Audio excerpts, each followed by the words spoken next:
ஒரு கும்பலில் நல்லவன் யார் அப்படிங்கிறத எப்படி கண்டுபிடிக்கிறது? இதுக்கு ஒரு வேடிக்கை கதை உண்டு. என்னுடைய நண்பர் ஒருத்தருக்கு அவங்க பாட்டியம்மா சொன்ன கதையும் அது. அது என்ன கதைன்னா, ஒரு ஊரில் ஒரு சமயம் பலமான மழை பெய்ய ஆரம்பிச்சுட்டு தான். இடி மின்னல் ரொம்ப கடுமையாக இருந்திருக்குது. ஆரம்பித்த மழை வர வர கடுமையாக ஆகிட்டு இருக்குதே தவிர நிற்கிற பாடா தெரியல. ஊர் ஜனங்கள்லாம் பார்த்தாங்க. இதுக்கு மேலேயும் வீட்டுக்குள்ளே இருந்தால் ஆபத்துங்கிறத புரிஞ்சுக்கிட்டாங்க. ஏன்னா வீடெல்லாம் இடிஞ்சி விழுந்துருமோங்கிற பயம். உடனே எல்லாரும் புறப்பட்டு ஊருக்கு பொதுவாக இருந்த ஒரு மண்டபத்தில் போய் தங்கிக்கிட்டாங்க. மின்னல் கடுமையாக இருந்தது. இடி எந்த நேரத்துலையும் விழலாம்ங்கிற நிலைமை. எப்போ விழலாம்னு பார்த்துக்கிட்டு இருக்குது. அந்த மண்டபத்தில் இருந்த ஜனங்கள் மனசுக்குள்ள ஒரு பயம்.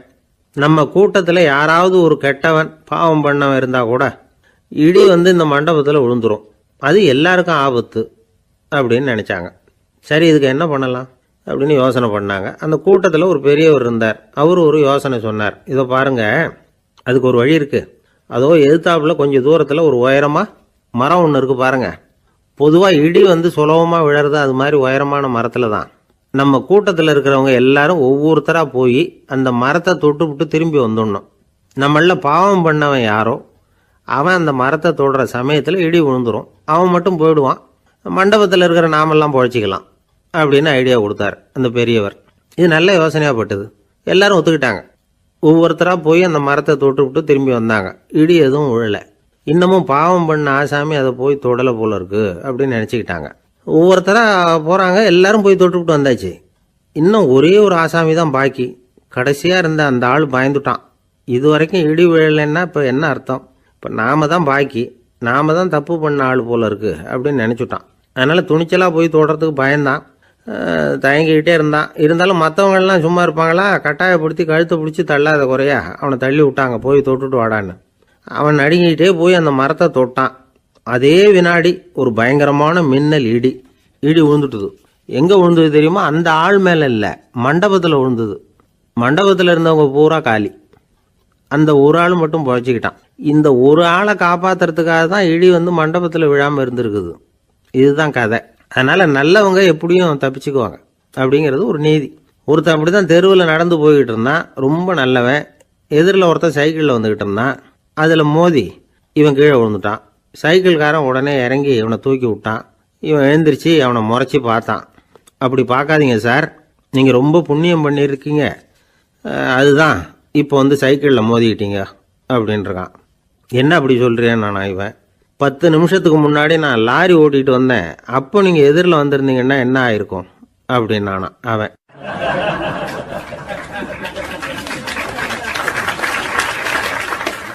ஒரு பெரிய அரசன் இந்த உலகம் பூராவையும் ஆண்டுகிட்டு இருந்தான். ரொம்ப காலம் அப்படி அரசாட்சி பண்ணிக்கிட்டு இருந்தான். திடீர்னு அவனுக்கும் சில எதிரிகள் முளைச்சாங்க. அவங்கெல்லாம் ஒன்று சேர்ந்து இவனை தோற்கடிச்சுட்டாங்க. தோற்று போனதும் இவனுக்கு பயம் வந்துட்டுது. எங்கே எதிரிகள் நம்ம கொண்டுடுவாங்களோ அப்படின்னு. வெளியில் வந்தால் தனக்கு ஆபத்துன்னு பயந்துக்கிட்டு யாருக்கும் தெரியாமல் ஒரு குகைக்குள்ளே போய் பதுங்கி கிடக்கிறான். நிலைமையை பாருங்கள். முதல் நாள் அரண்மனையில் அதிகாரம் பண்ணிக்கிட்டு இருந்தவன் மறுநாள் குகையில் பயந்து போய் பதுங்கி கிடக்கிறான். ராத்திரி நேரம் வந்தது. பசி வயத்தை கிள்ளுது. பிச்சை எடுத்து சாப்பிட வேண்டிய நிலைமை. பிச்சை எடுக்கிறதுக்கு பாத்திரம் வேணுமே, என்ன பண்ணுறது அப்படின்னு அங்கேயும் இங்கேயும் பார்க்குறான். ஒரு மூலையில் யாரோ விட்டுட்டு போன ஒரு ஓடு கிடக்குது. அதை எடுத்துக்கிட்டு புறப்பட்டான். இருட்டில் வழி புரியல. ஏதோ ஒரு யூகத்தில் காலை மெதுவாக எடுத்து வச்சு நடந்து போயிட்டுருக்கிறான். வழியில் ஒரு கருப்பு நாய் படுத்து கிடந்தது. இருட்டில் அவன் இது கண்ணுக்கு சரியாக தெரியல. அவனுக்கு தவறி போய் காலை வச்சுட்டான். அது மேலே நாய் சும்மா இருக்குமா, வள்ளுன்னு விழுந்து கடிச்சு விட்டுது. காலை பார்க்குறான். காலத்தையும் நினச்சி பார்க்குறான். அரண்மனையில் வீரக்கழல் அணிந்த காலை உடைய மன்னா அப்படின்னு புகழ்வாங்களே புலவர்கள்லாம். ஆனால் அது இன்னைக்கு நாய் கடித்த காலம் ஆயிட்டுதே அப்படின்னு நினைக்கிறான். அது மட்டும் இல்லை, முன்னாடியெல்லாம் பொற்கிண்ணங்களில் தான் அவன் சாப்பிடுவான். ஆனால் இப்போது உடஞ்சி போன ஓட்டு, அது ஓட்டை கையில் வச்சுக்கிட்டு நிற்கிறான். அதில் யாராவது சாப்பாடு போடுவாங்களான்னு. முன்னாடியெல்லாம் நிறைய பேர் அரண்மனைக்கு வருவாங்க. அரசருக்கு காணிக்கைன்னு சொல்லி இவன் காலடியில் கொண்டாந்து கொட்டுவாங்க. அப்போலாம் இவன் அந்த ஜனங்களுடைய முகத்தை திரும்பி கூட பார்க்கறதில்ல. ரொம்ப கர்வமாக உட்காந்துருப்பான். அதே ஆள் இன்றைக்கி எல்லார் கண்ணுலேயும் படுறது மாதிரி பிச்சை எடுத்துக்கிட்டு இருக்கிறான். அப்போலாம் காணிக்கைகளை தன்னுடைய கையால் வாங்கிறது தனக்கு கௌரவ குறைச்சல்னு நினச்சி தன்னுடைய வேலைக்காரங்களை விட்டு தான் அதை வாங்க சொல்லுவான். இப்போ பார்த்தீங்கன்னா அவனே தன் கையாலேயே பிச்சை வாங்குறான். நினச்சி பாருங்க, அந்த மனுஷன் நாள் அரசன், மறுநாள் பிச்சைக்காரன், எவ்வளோ வித்தியாசம். செல்வம் தான் இப்படி ஒரு வித்தியாசம் ஏற்படுறதுக்கு காரணம். அப்படிப்பட்ட செல்வம் வாழ்க்கையை நடத்துறதுக்கு நமக்கு தேவைதான். ஆனால் அதையே நாம் அடைய வேண்டிய பயனாக நினைக்கிறோம் பாருங்க, அதுதான் வேடிக்கை. இதை நம்மாழ்வார் அழகாக ஒரு பாசுரத்தில் சொல்கிறார். ஒரு நாயகமாய் ஓட உலகுடன் ஆண்டவர், கருணாய் கவர்ந்த காலர், சிதைகிய பானையர், பெருநாடு காண இம்மையிலே பிச்சைதாம் கொள்வர், திருநாரணன் தாழ் காலம் பெற சிந்தித்து உய்மினோ அப்படிங்கிறார் நம்மாழ்வார். ஒரு பெரிய பணக்காரர் ஒரு துறவிகிட்ட போய், சாமி என்கிட்ட நிறைய பணம் இருக்குது, இருந்தாலும் நிம்மதி இல்லை, என்னால் நிம்மதியாக இருக்க முடியல, என்ன காரணம்னு கேட்டாராம். உடனே அந்த துறவி இதுக்கு நேரடியாக பதில் சொல்லாமல் பக்கத்தில் நின்றுக்கிட்டு இருந்த ஒரு குழந்தைய கூப்பிட்டார். அது ஓடியாந்தது. ஒரு ஆப்பிள் பழத்தை எடுத்து அது கையில் கொடுத்தார். அதை வாங்கிக்கிட்டு குழந்தை சிரிச்சுது. இன்னொரு பழத்தை எடுத்து கொடுத்தார். அதை இன்னொரு கையில் வாங்கிட்டு சிரிச்சுது. மூணாவது ஆப்பிள் எடுத்து கொடுத்தார். 2 பழத்தையும் நெஞ்சில் அணைச்சிக்கிட்டு 3வது பழத்தையும் வாங்கிறதுக்கு முயற்சி பண்ணிச்சு. ஆனால் அது உடனே நழுவி கீழே விழுந்து உருண்டு ஓடிச்சு. ஏற்கனவே இருந்ததும் விழுந்துட்டுது. இப்போ அந்த குழந்தை அழ ஆரம்பிச்சுட்டுது. இப்போ அந்த துறவி பணக்காரர்கிட்ட சொன்னாராம், குழந்தைய கவனிச்சியா, 2 ஆப்பிள் போதும்னு அது நினச்சிருந்தா இப்போ அது அழ வேண்டிய அவசியம் வந்திருக்குமா அப்படின்னாராம். எதுவுமே அளவுக்கு மிஞ்சினா துன்பந்தான். இந்த காலத்தில் இதெல்லாம் யார் காதில் வாங்குறாங்க? ஒருத்தனை நல்ல வழிக்கு கொண்டு வரணும்னு நினச்சி அவனை கூப்பிட்டு உட்கார வச்சு இந்த கதையை சொல்லிகிட்டு இருந்தாங்க. சொல்லிவிட்டு அந்த குழந்தை செஞ்சது தப்பு தானே அப்படின்னு கேட்டிருக்கிறாங்க. ஆமாம், தப்பு தான், நானாக இருந்தால் அப்படி செஞ்சுருக்க மாட்டேன் நானா இவன். 2 பழமே போதும்னு சொல்லியிருப்பியா அப்படின்னு கேட்டிருக்காங்க. அப்படி இல்லைங்க, அவர் கொடுக்க கொடுக்க ஒவ்வொரு பழமாக வாங்கி பின்னாடி வச்சுட்டு மறுபடியும் கையை நீட்டுவேன் அப்படிங்கிறானா. இவெல்லாம் எந்த காலத்தில் திருந்துறது?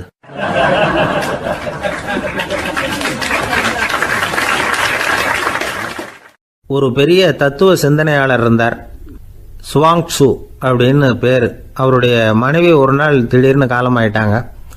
ஐயோ பாவம், அவர் ரொம்ப வருத்தப்படுவார், போய் ஆறுதலாக 4 வார்த்தை பேசிவிட்டு வரலாம் அப்படின்னு நினச்சிக்கிட்டு நிறைய பேர் அவரை தேடிட்டு வந்தாங்களாம். வந்தவங்களுக்கு ஆச்சரியம், ஏன்னா இவர் வருத்தப்பட்டுக்கிட்டு இருப்பார் அப்படின்னு தானே எதிர்பார்த்தாங்க. அப்படி இல்லை, தாளம் போட்டுக்கிட்டு உட்காந்துருக்கிறார். தாளத்துக்கு தகுந்த மாதிரி பாட்டு வேற பாடிக்கிட்டு இருக்கிறார். என்ன மனுஷன் அவர், கொஞ்சம் கூட கவலை இல்லாமல் இப்படி இருக்கிறாரு அப்படின்னு நினச்சாங்க. ஒருத்தர் துணிஞ்சு அவர்கிட்ட கேட்டுவிட்டார், என்னங்க இது இப்படி அப்படின்னு. அதுக்கு அவர் என்ன சொன்னார் தெரியுமா? இதை பாருங்க, என்னுடைய மனைவி பிறக்கிறதுக்கு முன்னாடி அவளுக்கு உயிரும் கிடையாது, உடலும் கிடையாது. அதுக்கு பிறகு தான் உயிர் வந்தது, உடல் வந்தது, அந்த உருவம் வந்தது. இப்போ என்ன ஆச்சு? அந்த உருவமும் உயிரும் போயிட்டுது, அவ்வளவுதானே. வந்தது போயிட்டுது. இளவேனில் காலம், இலையுதிர் காலம், பனிக்காலம், இப்படி பருவங்கள் மாறி மாறி வருது இல்லையா? அது மாதிரி பிறப்பும் இறப்பும் மாறி மாறி வருது. இது இயற்கை. இதுக்காக அழுதா அது எப்படி அப்படின்னாராம். ஞான தெளிவு அடைஞ்சவங்களுக்கு எல்லாமே சுகம்தான். திருவள்ளுவரும் அதை தான் சொல்றார், உறங்குவது போலும் சாக்காடு, உறங்கி விழிப்பது போலும் பிறப்பு. தூங்குறதுக்கெல்லாம் நாம் வருத்தப்பட்டுக்கிட்ட இருக்கிறோமா? இன்னைக்கு தூங்க வேண்டியிருக்குதே, இன்னும் கொஞ்சம் நேரத்தில் நான் தூங்க வேண்டியிருக்கு அப்படின்னு சொல்லி யாராவது அழுதுகிட்டு இருப்பாங்களா? அதனால் இந்த உலக வாழ்க்கையினுடைய இயல்பை யதார்த்தத்தை நாம் தெளிவாக புரிஞ்சுக்கணும். அப்படி புரிஞ்சுக்கிட்டா நாம் கவலை இல்லாமல் வாழ முடியும். ஒரு வயசான தாத்தா பாட்டி 60 வருஷத்துக்கு முன்னாடி அவங்களுக்கு கல்யாணம் ஆச்சு. ஒன்றாவே வாழ்ந்தாங்க, ஒன்றாவே இறந்து போனாங்க. இப்போ அவங்க 2 பேரும் சொர்க்கத்துக்கு போய் சேர்ந்தாங்க. அங்கே எல்லா வசதியும் இருந்தது. ஒரு பெரிய பங்களாவே இவங்களுக்கு ஒதுக்கி கொடுத்தாங்களாம். இதுக்கு எவ்வளவு வாடகைன்னு கேட்டார் தாத்தா. வாடகையெல்லாம் கிடையாது, இலவசம் அப்படின்னார் அங்கே இருந்தவர். அந்த வீட்டுக்கு பின்னாடி ஒரு பெரிய புல்வெளி இருந்தது. இதில் விளையாட ஏதாவது கட்டணம் உண்டான்னு கேட்டிருக்கார் தாத்தா. அதெல்லாம் ஒன்றும் கிடையாது, பணம்லாம் கட்ட வேண்டியதில்லை அப்படின்னார் அவர். பக்கத்தில் ஹோட்டல் மாதிரி ஒரு பெரிய கட்டடம், உள்ள சாப்பாட்டு மேஜைகள், அது மேலே விதவிதமான பலகாரங்கள். சாப்பாட்டுக்கெல்லாம் எவ்வளவு அப்படின்னு விசாரிச்சாராம் தாத்தா. அதுதான் சொன்னேனே, இங்கே எல்லாமே இலவசம்தான், எது வேணும்னாலும் சாப்பிட்லாம், எவ்வளவு வேணும்னாலும் சாப்பிட்லாம் அப்படின்னாராம்.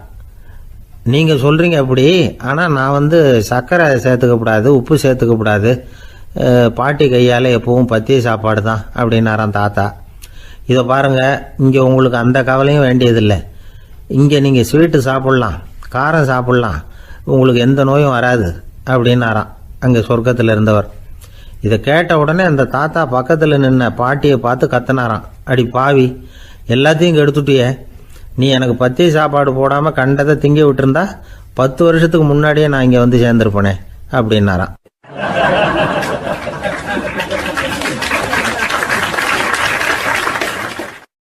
ஒரு நாள் ஒரு 10-15 பள்ளிக்கூடத்து பிள்ளைங்க தேடிட்டு வந்தாங்க. உங்களை பார்த்துட்டு தான் போகணும், அதுக்காக தான் வந்திருக்கோம்னாங்க. என்ன விஷயம்னு கேட்டோம். நாங்கள்லாம் கூடி ஒரு முடிவு பண்ணியிருக்கிறோம், அதை உங்ககிட்ட சொல்லணும் அப்படின்னாங்க. அதுவும் ஒரு வாண்டு பையன் அதை சொன்னான். என்ன முடிவு அது அப்படின்னு கேட்டோம் ரொம்ப ஆர்வமாக. அதை இப்போ சொல்ல மாட்டோம், எங்களுக்கு பிடிக்கிற மாதிரி ஏதாவது ஒரு தகவல் சொன்னால் அதுக்கப்புறம் நாங்கள் அதை சொல்கிறோம் அப்படின்னா அந்த வாண்டு பையன். சரி, சின்ன பையன்கிட்ட இன்றைக்கி வசமாக மாட்டிக்கிட்டோம் அப்படின்னு நினச்சிக்கிட்டு அவங்களுக்கு தகுந்த மாதிரி ஒரு கதை சொல்ல ஆரம்பித்தோம்.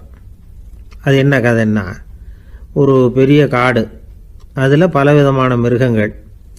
அந்த காட்டுக்கு ஒரு சிங்கம் தான் ராஜா. எப்பவும் காட்டுக்கு அது தானே ராஜா. ஒரு பெரிய யானைக்கு இது பொறுக்கலை.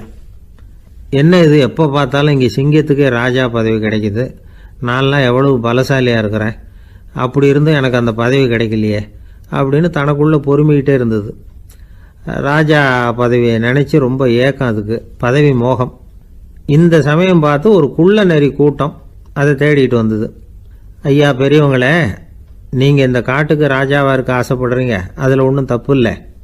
ஆனால் அதுக்கு முன்னாடி நீங்கள் எங்கள் கூட்டத்துக்கு கொஞ்ச நாள் தலைவராக இருங்க, அதாவது ராஜாவாக இருங்களேன், உங்களுக்கும் ஒரு ட்ரைனிங் கிடைச்சது மாதிரி இருக்கும் அப்படின்னு சொல்லியிருக்குது இந்த கூட்டம், குள்ள நெறி கூட்டம். இதை கேட்ட உடனே யானைக்கு ரொம்ப சந்தோஷம் தாங்கலை. அதுதான் எப்போன்னு பதவிக்காக காத்துக்கிட்டு இருக்குதே. இருந்தாலும் கொஞ்சம் பிகுவோட, சரி நீங்கள்லாம் இவ்வளோ தூரம் என்னை தேடிட்டு வந்து கேட்கறதுனால மறுக்க முடியல அப்படின்னு ரொம்ப ஏதோ அவளுக்கு சிரமப்பட்டு ஒத்துக்கிறது மாதிரி ஒத்துக்கிட்டது. ஏதோ உங்கள் ஆசைக்கு கட்டுப்படுறேன், கொஞ்ச நாள் உங்கள் கூட்டத்துக்கு ராஜாவாக இருக்கிறதுக்கு சம்மதிக்கிறேன் அப்படின்னுது. உடனே அந்த யானை ராஜ நட போட ஆரம்பிச்சிட்டுது. யானை சாதாரணமாக நடந்தாவே எப்படி இருக்குங்கிறது நமக்கு தெரியும். அதுவே ராஜ நடந்தால் எப்படி இருக்கும் கற்பனை பண்ணி பாருங்கள். யானை முன்னாடி கம்பீரமாக போய்கிட்டு இருக்குது, தலைவர் இல்லையா, அதனால் குள்ள நரிகள்லாம் ரொம்ப அடக்கமாக அது பின்னாடி அணிவகுத்து போயிட்டு இருக்குது. ராஜா வாழ்க, மன்னர் வாழ்க அப்படின்னு கோஷம் வேற. யானைக்கு தலைகால் புரியல, அவ்வளவு சந்தோஷம். அந்த யானைக்கு செருக்கு, ஆணவம் எல்லாம் ஏற்பட்டு போச்சு. அதுக்கப்புறம் அது தரையை பார்க்குமா, நிமிர்ந்து நடக்க ஆரம்பிச்சுட்டுது. தரையை பார்க்குறதே இல்லை. அப்படி போயிட்டுருக்கிறப்போ ஒரு சதுப்பு நிலத்தில் திடீர்னு காலை வச்சுட்டுது. அவ்வளோதான், கால் உள்ளே போட்டுது. இன்னொரு காலை எடுத்து வச்சுது, அதுவும் உள்ளே போட்டுது. அந்த 2 காலையும் எடுக்கிறதுக்காக அடுத்த 2 காலையும் அழுத்திச்சு, அதுவும் உள்ளே போக ஆரம்பிச்சுட்டுது. இப்போ 4 காலம் வசமாக சேத்துல அழுந்தி போச்சு, எடுக்க முடியல. குள்ள நரிகள்லாம் அதை சுற்றி சுற்றி வந்தது. சிலது சுற்றி நின்று டான்ஸ் ஆட ஆரம்பிச்சுட்டுது யானையை பார்த்துட்டு. இதை யானை பார்த்தது. என்ன இது, தலைவர் நான் தவிச்சுக்கிட்டு இருக்கிறேன், தொண்டர்கள்லாம் சுற்றி நின்று வேடிக்கை பார்த்துக்கிட்டு இருக்கிறீங்க, டான்ஸ் ஆடுறீங்க அப்படின்னு கேட்டுதான். தொண்டர்களே, தலைவர் நான் தவிச்சுக்கிட்டு இருக்கிறது உங்களுக்கு தெரியலையா? இப்போ உடனே உங்கள் தலைவரை காப்பாற்ற வேண்டியது உங்கள் கடமை இல்லையா அப்படின்னு கத்துச்சான் அந்த யானை. குள்ள நரிகளில் ஒன்று முன்னாடி நின்று அந்த யானையை பார்த்து தான், தலைவரே, எங்களுக்கு ரொம்ப நாளாக ஒரு ஆசை, அந்த ஆசையை நிறைவேற்றிக்கிறதுக்காகத்தான் உங்களை எங்கள் தலைவராக ஏற்றுக்கிறோம்னு சொன்னோம் அப்படின்னு தான். என்ன ஆசைன்னு கேட்டிருக்கு யானை. யானை கறி சாப்பிட்டு பார்க்கணுங்கிறது எங்களுக்கு ரொம்ப நாளாக ஆசை, அது இன்றைக்கி தான் நிறைவேற போகுது அப்படின்னு தான் அந்த நரி. இதை கேட்ட உடனே அந்த யானை அப்படியே மூர்ச்சி ஆகிட்டு தான். நரிகள்லாம் அது மேலே ஏறி குதற ஆரம்பிச்சுட்டு தான். பதவி மேலே இருந்த பேராசை அந்த பலசாலியான யானையையே மாட்டி விட்டுட்டுது பார்த்தீங்களா அப்படின்னு சொல்லி முடித்தோம் இந்த கதையை அந்த சின்ன பிள்ளைங்கக்கிட்ட. சரிங்க, இப்போ நாங்கள் உங்களை தேடி வந்த விஷயம் என்னங்கிறத சொல்லவா அப்படின்னா ஒரு வாண்டு பையன். சீக்கிரம் சொல்லு தம்பி, சஸ்பென்ஸ் தாங்கலை அப்படின்னோம். அவன் மெதுவாக எங்களை பார்த்து சொல்கிறான், எங்களுக்கு கொஞ்ச நாள் நீங்கள் தலைவராக இருந்தால் தேவலை அப்படின்னா.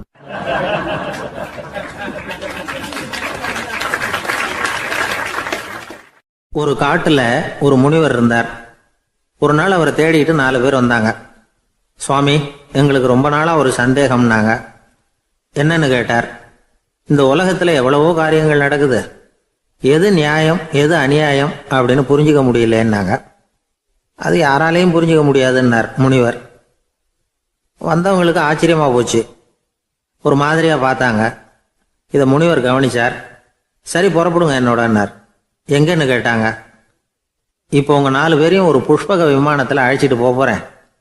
இந்த உலகத்தில் சர்வசாதாரணமாக நடக்கக்கூடிய ஒரு காட்சியை உங்களுக்கு காட்ட போகிறேன். நீங்கள் பார்க்க போகிற அந்த காட்சி நியாயமா அநியாயமா அப்படிங்கிறத என்கிட்ட சொல்லணும். நீங்கள் சரியான பதில் சொன்னால் புஷ்பக விமானத்தில் தொடர்ந்து பிரயாணம் பண்ணலாம். தவறான பதில் சொன்னால் இந்த புஷ்பக விமானம் உங்களை கீழே தள்ளி விட்டுரும் அப்படின்னார். 4 பேருக்கும் பயந்தான். இருந்தாலும் முனிவர் கூப்பிடுறாரு அப்படின்னு சொல்லி புறப்பட்டாங்க.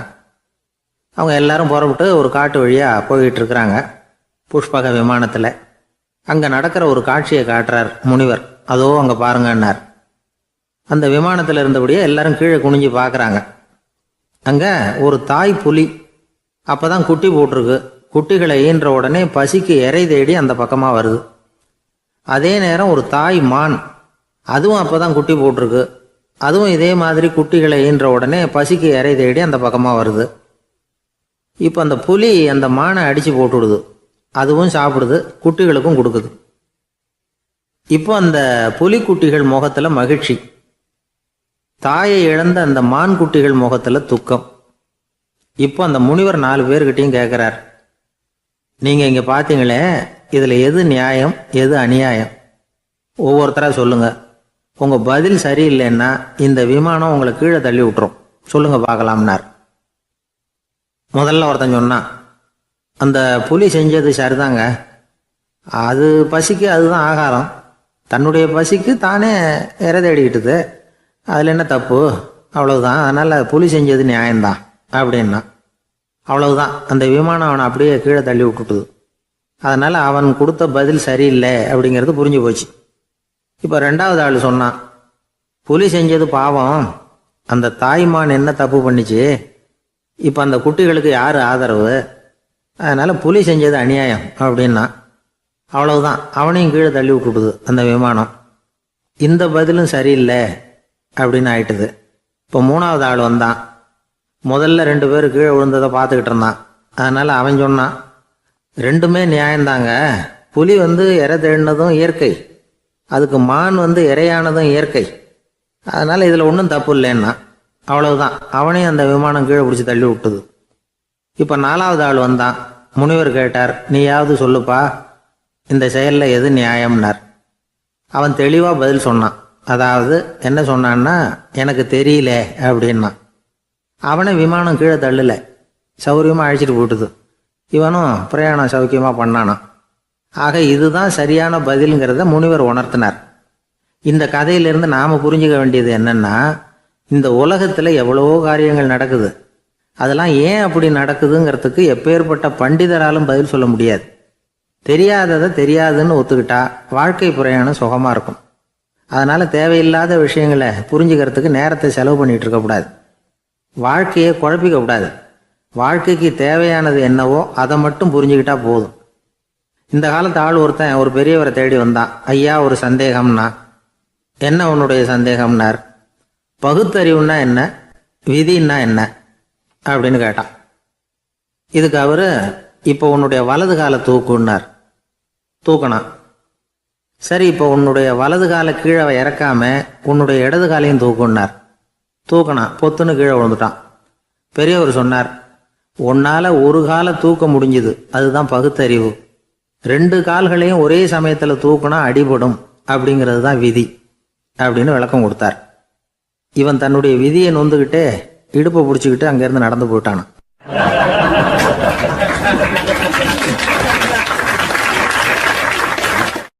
ஒரு ஊரில் ஒரு கோயில் இருந்தது. ரொம்ப பழைய கோயில். உள்ளே போகிறதுக்கே பயமாக இருக்கும். எந்த நேரத்தில் இடிஞ்சு விழுந்துருமோ அப்படிங்கிற பயம். அப்படி இருந்ததுனால யாரும் துணிஞ்சு சாமி கும்பிடுறதுக்கு அங்கே போகிறதில்ல. கோயிலுக்கு வர்ற கூட்டம் கொஞ்சம் கொஞ்சமாக குறைய ஆரம்பிச்சுட்டுது. கோயில் நிர்வாகிகள் எல்லாரும் கூடி உட்காந்து பேசினாங்க. என்ன பண்ணலாம்னு யோசனை பண்ணாங்க. எந்த இடம் மோசமாக இருக்கோ அந்த இடத்த பழுது பார்த்தாங்க. அங்கே எங்கே வர்ணத்தை பூசி கொஞ்சம் அழகுபடுத்தி பார்த்தாங்க. ஏதோ இந்த ஊரில் கோயில்னு ஒன்று இருக்குது, அது மக்களுக்கு தெரியணும் அப்படிங்கிறதுக்காகத்தான் இப்படிலாம் பண்ணாங்க. இருந்தாலும் கோவில் இருக்கிற நிலைமை மக்களுக்கு தெரியும். அதனால் அங்கே வர்றது குறைச்சிக்கிட்டாங்க அவங்க. ஒரு கட்டத்தில் யாருமே வர்றதில்லை. நிலைமை அந்த அளவுக்கு ஆயிட்டுது. மறுபடியும் கோவில் நிர்வாகிகள் கூட்டம் நடந்தது. இந்த கூட்டம் கூட கோயிலுக்கு உள்ளே நடக்கலை, இடிஞ்சு விழுந்துருமோங்கிற பயம். அதனால் வெளியில தான் உட்காந்து கூட்டத்தை நடத்தினாங்க. ஏன்னா உள்ளே போகிறதுக்கு அவங்களுக்கும் துணிச்சல் கிடையாது. எந்த நேரமும் விழுந்துரும் போல் இருந்தது அது. அது வழியாக போகிறவங்க கூட வேகமாக அந்த இடத்த கடந்து போக ஆரம்பிச்சிட்டாங்க. கோவில் நிர்வாகிகள் வெளியில் உட்காந்து கூட்டம் போட்டாங்க இல்லையா, அந்த கூட்டத்தில் 4 தீர்மானங்களை நிறைவேற்றினாங்க. அது என்ன 4 தீர்மானம்னா, முதல் தீர்மானம், இந்த கோவிலை இடிப்பது அப்படிங்கிற முடிவை இந்த கமிட்டி மிகவும் வருத்தத்துடன் ஏற்றுக்கொள்ளுகிறது அப்படின்னு நிறைவேற்றினாங்க. இதுக்கு பதிலாக இன்னொரு கோவிலை உடனடியாக கட்டி முடிச்சுடணுங்கிறது 2வது தீர்மானம். 3வது தீர்மானம் என்ன தெரியுமா? பழைய கோவிலின் கதவுகள், அதிலிருந்து பிரித்து எடுக்கிற செங்கல், இதையே புது கோவில் கட்டுவதற்கு பயன்படுத்தி கொள்ள வேண்டியது. பழைய கோவில் இருந்த மாதிரியே அதே வடிவத்தில் புது கோவிலையும் கட்ட வேண்டியது. பழைய கோவிலின் அஸ்திவாரத்தை அப்படியே வச்சுக்கிட்டு அதுக்கு மேலே நாம் கோவிலை கட்டிக்க வேண்டியது. இதுதான் 3வது தீர்மானம். இதையும் கமிட்டி முழு மனசோடு ஏற்றுக்கிட்டது. இது வரைக்கும் சரி. இப்போ அந்த கமிட்டி 4வதாக ஒரு முக்கியமான தீர்மானத்தை கொண்டுகிட்டு வந்து அதையும் ஏகமனதாக நிறைவேற்றி விட்டது. அது என்ன தீர்மானம்னா, புதிய கோவில் கட்டி முடிக்கிற வரைக்கும் பழைய கோவிலை இடிக்கிறதில்லை அப்படிங்கிற தீர்மானம். எப்படி இருக்குது பாருங்க இது. பழசை இடிக்காத வரையில் அதே இடத்துல புதுசாக எப்படி கட்ட முடியும்? பல விஷயங்களில் நாம் நடந்துக்கிற முறையும் இப்படி தான் இருக்குதான். வாழ்க்கையில் முன்னேறணும்னு ஆசைப்படுவோம். அதே நேரத்தில் அந்த முன்னேற்றத்துக்கு எது தடையாக இருக்கோ அதை விட்டு விடுறதுக்கும் மனசு வராது. வெளிநாட்டில் ஒரு பெரிய விருந்து நடந்துக்கிட்டு இருந்துதான். எல்லாரும் மது கோப்பையும் கையுமா அலைஞ்சிக்கிட்டு இருக்கிறாங்க. ஒருத்தர் மட்டும் கையில் எதுவும் இல்லாமல் ரொம்ப நல்ல பிள்ளையா சாதுவா ஒரு ஓரமாக தனியாக உட்காந்துருக்கிறார். அவர்கிட்ட நெருங்கி வாங்க மது சாப்பிடலாம் அப்படின்னு கூப்பிட்டாங்களாம். என்னை வற்புறுத்தாதீங்க, நான் என் மனசுக்குள்ள உறுதியாக தீர்மானம் பண்ணிவிட்டேன் அப்படின்னாராம். என்ன தீர்மானம் பண்ணியிருக்கீங்க அப்படின்னு கேட்டிருக்காங்க. ஏற்கனவே முழு போதையில் இருக்கும் பொழுது மறுபடியும் மது கோப்பையை தொடரதில்லை அப்படின்னு தீர்மானம் பண்ணியிருக்கேன் அப்படின்னாராம்.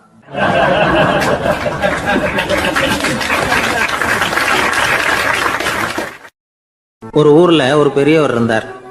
ஒரு நாள் அவரை தேடி ஒருத்தர் வந்தார். ஐயா, நான் கடவுளை பரிபூர்ணமாக நம்புகிறேன் அப்படின்னார். சரி, அந்த நம்பிக்கை உனக்கு எப்படி வந்ததுன்னு கேட்டார் இவர். அவர் சொல்ல ஆரம்பித்தார். ஐயா, எனக்கு கல்யாணம் ஆகி 10 வருஷம் ஆச்சு. ஆனாலும் குழந்தை பாக்கியம் இல்லை. அதுக்கு என்ன காரணமாக இருக்கும்னு நான் யோசனை பண்ணிகிட்டு இருந்தப்போ நண்பர் ஒருத்தர் ஒரு ஆலோசனை சொன்னார். உனக்கு மதப்பற்று இல்லை, எந்த கடவுளையுமே நம்ப மாட்டேங்கிற, அதுதான் காரணம். கடவுளை நம்பு, உனக்கு குழந்தை பாக்கியம் கிடைக்கும் அப்படின்னார். அவர் அப்படி சொன்னாரே தவிர எனக்கு சந்தேகம்தான். இருந்தாலும் அவர் சொன்னபடியும் நடந்து தான் பார்ப்போமே அப்படின்னு முடிவு பண்ணேன். கடவுளை நம்ப ஆரம்பித்தேன். அந்த வருஷமே அழகான ஆண் குழந்தை பிறந்தது. எல்லாம் இறைவன் அருள் அப்படின்னார். இவர் இப்படி சொன்னதை கேட்டதும் அந்த பெரியவர் சொன்னார், நீ சொல்கிறதெல்லாம் சரிதான். இருந்தாலும் இந்த காலத்தில் எந்த ஒரு காரியமாக இருந்தாலும் அதை சோதனை செஞ்சு பார்த்துட்டு தான் ஒரு முடிவுக்கு வந்து சேர முடியும். அறிவுபூர்வமான முடிவு அதுவாக தான் இருக்கும். அறிவியல் சோதனைகள் அப்படித்தான். ஒரு குறிப்பிட்ட விஷயத்தை பற்றி எத்தனை தடவை சோதனை பண்ணாலும் ஒரே முடிவு தான் கிடைக்கணும். அதுதான் சரியாக இருக்கும். அதனால் இப்போ மறுபடியும் ஒரு சோதனைன்னார். என்ன செய்யணும் அப்படின்னு கேட்டார் இவர். கடவுள்கிட்ட ஒரு பெண் குழந்தை வேணும்னு கேளு. முதல்ல ஆண் குழந்தையை கொடுத்தது மாதிரியே இப்போ ஒரு பெண் குழந்தையையும் கொடுக்குறாரா பார்க்கலாம் அப்படின்னார். சரின்னு சொல்லி இவர் அதே மாதிரி முயற்சி பண்ணினார். அதுக்கப்புறம் அவர் இந்த பெரியவர்கிட்ட வரவே இல்லை. கொஞ்ச காலம் கழித்து இவரே அவரை தேடிக்கிட்டு போய் கதவை தட்டினார். அவர் கதவை திறந்தார். என்ன ஆச்சு, கடவுள் கண் திறந்தாரா அப்படின்னு கேட்டார். அவர், அந்த சமாச்சாரம்லாம் நமக்கு வேணாம் சார். முதல் தடவை அது ஏதோ தற்செயலாக ஏற்பட்ட ஒரு சாதகம். இப்போ நீங்கள் 2வது தடவை சொன்ன பிறகு தினமும் கடவுளை வேண்டிக்கிட்டு தான் இருக்கிறேன், ஒன்றும் நடக்கலை அப்படின்னார் ரொம்ப விரக்தியாக. ஒரே ஒரு தோல்வியில் உங்கள் நம்பிக்கையெல்லாம் பறந்து போயிடுது பார்த்தீங்களா அப்படின்னார் அந்த பெரியவர். எல்லாம் நல்ல விதமாக நடக்கிற வரைக்கும் நம்பிக்கை, எதிர்பார்த்தது தோல்வியில் முடிஞ்சுட்டுதுன்னா அவநம்பிக்கை. மற்றவர்கள் பேரில் வைக்கிற நம்பிக்கை எந்த நேரத்திலையும் விவகாரமாகி விடக்கூடிய சாத்தியம் உண்டு. நாம் நம்பிக்கை வைக்க வேண்டியது நம்ம கிட்ட தான். நமக்குள்ளே இருக்கிறார் கடவுள். எனவே நம்ம பேரில் நாம் வைக்கிற நம்பிக்கை தான் உண்மையான கடவுள் பக்தி. நிபந்தனையற்ற நம்பிக்கையாக அது இருக்கணும். எல்லாம் நல்லபடியாக நடந்துக்கிட்டு இருந்தால் எந்த முட்டாளுக்கும் நம்பிக்கை வரத்தான் செய்யும் அப்படிங்கிறது ஒரு பெரியவர் கருத்து. தியானத்தின் மூலமாக தான் உனக்குள்ள ஆழமாக தோண்டுனா உன்னுடைய அடி ஆழத்தில் நம்பிக்கை அப்படி ஊற்றெடுக்கும், அதை பார்க்க முடியும் அப்படிங்கிறது பெரியவர்கள் சிந்தனை. ஒரு குழந்தை அப்பாவை பார்த்து என்னப்பா பண்ணுறேன்னு கேட்டுதான். பிரார்த்தனை பண்ணிட்டு இருக்கிறேன்னாரான் அப்பா. பிரார்த்தனை பண்ணுனா என்ன கிடைக்கும் அப்படின்னு கேட்டுதான் குழந்தை. எல்லாம் கிடைக்கும் அப்படின்னாரான் அப்பா. நீ வச்சிருக்கிறிய பேனா அது கூட கிடைக்குமான்னு கேட்டுதான் குழந்தை. கிடைக்குமேன்னு இருக்கார். அப்படின்னா அந்த பேனாவை என்கிட்ட கொடுத்துரு, நீ பிரார்த்தனை பண்ணி வேற பேனா வாங்கிக்கோ அப்படின்னு தான் அந்த குழந்தை.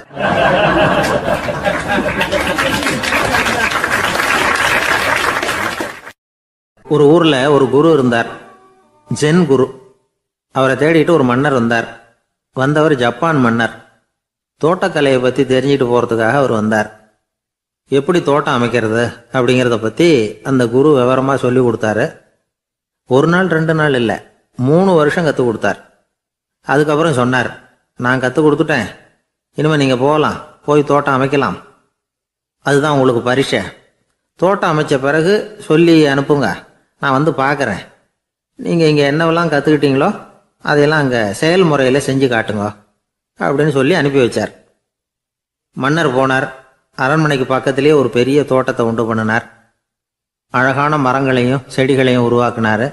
கிட்டத்தட்ட 1000 தோட்டக்காரர்களை பயன்படுத்தி 3 வருஷங்கள் முயற்சி பண்ணி அந்த அழகான தோட்டத்தை உருவாக்கினார். குருகிட்ட இருந்து செய்தி வந்தது, நாளைக்கு வந்து தோட்டத்தை பார்க்குறேன் அப்படின்னு. மன்னர் உடனே சுறுசுறுப்பாயிட்டார். முதல் நாளே தோட்டத்தை சுத்தப்படுத்தினார். ராத்திரி பூரா யாரும் தூங்கலை. எல்லாருக்கும் தோட்டத்தை ஒழுங்குபடுத்துகிற வேலை. அது அந்தந்த இடத்துல ஒழுங்காக இருக்குதா அப்படின்னு சரி பார்த்தாங்க. ஒரு தவறும் இல்லாத வகையில் அதை ஒழுங்குபடுத்தினாங்க. மறுநாள் குரு வந்தார், தோட்டத்தை பார்த்தார். அவருக்கு கோபம் வந்துட்டுது. மன்னருக்கு ஆச்சரியம், எப்பவும் சிரிச்சுக்கிட்டே இருக்கிறவர் இப்போ எப்படி இருக்கிறாரே அப்படின்னு. மெதுவாக குரு கிட்ட போய் எல்லாம் சரியாக தானே இருக்குது அப்படின்னார். எல்லாம் சரிதான், ஆனாலும் எங்கே அந்த பொன்னிற காற்று அப்படின்னார்.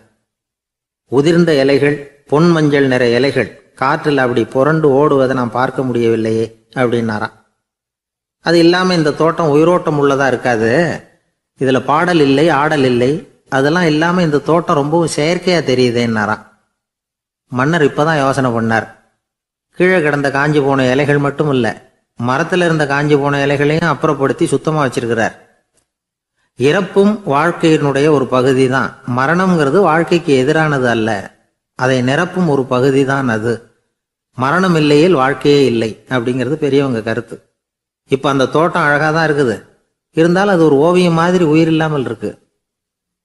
குரு ஒரு வாளியை கையில் எடுத்துக்கிட்டார். தோட்டத்தை விட்டு வெளியில் போனார். ஏற்கனவே வீசி எறிந்த அந்த சருகுகளை எல்லாம் அள்ளி கொண்டுகிட்டு வந்தார். உள்ள எல்லா இடங்கள்லையும் அதை வீசினார். உடனே காற்று அந்த காய்ந்த சருகுகளையும் பழுத்த இலைகளையும் அசைக்க ஆரம்பிச்சுட்டுது. இப்போ அங்கே சலசல சத்தம், சங்கீதம், இலைகளின் நடனம், ஓவியம் மாதிரி இருந்த அந்த தோட்டத்துக்கு இப்போ உயிர் வந்துட்டுது. இதுதான் அந்த பொன்னான காற்று அப்படின்னாராம் குரு. மன்னருக்கு புரிஞ்சுது. மிகப்பெரிய ஜென் கேள்வி ஒன்று உண்டு. உம்மான் அப்படிங்கிற ஒரு பெரிய குருவை பார்த்து துறவி ஒருத்தர் கேட்டாராம், இலைகள் எல்லாம் கீழே விழுந்து மரங்கள் மொட்டையாக இருக்கும் பொழுது என்ன நடக்கும்?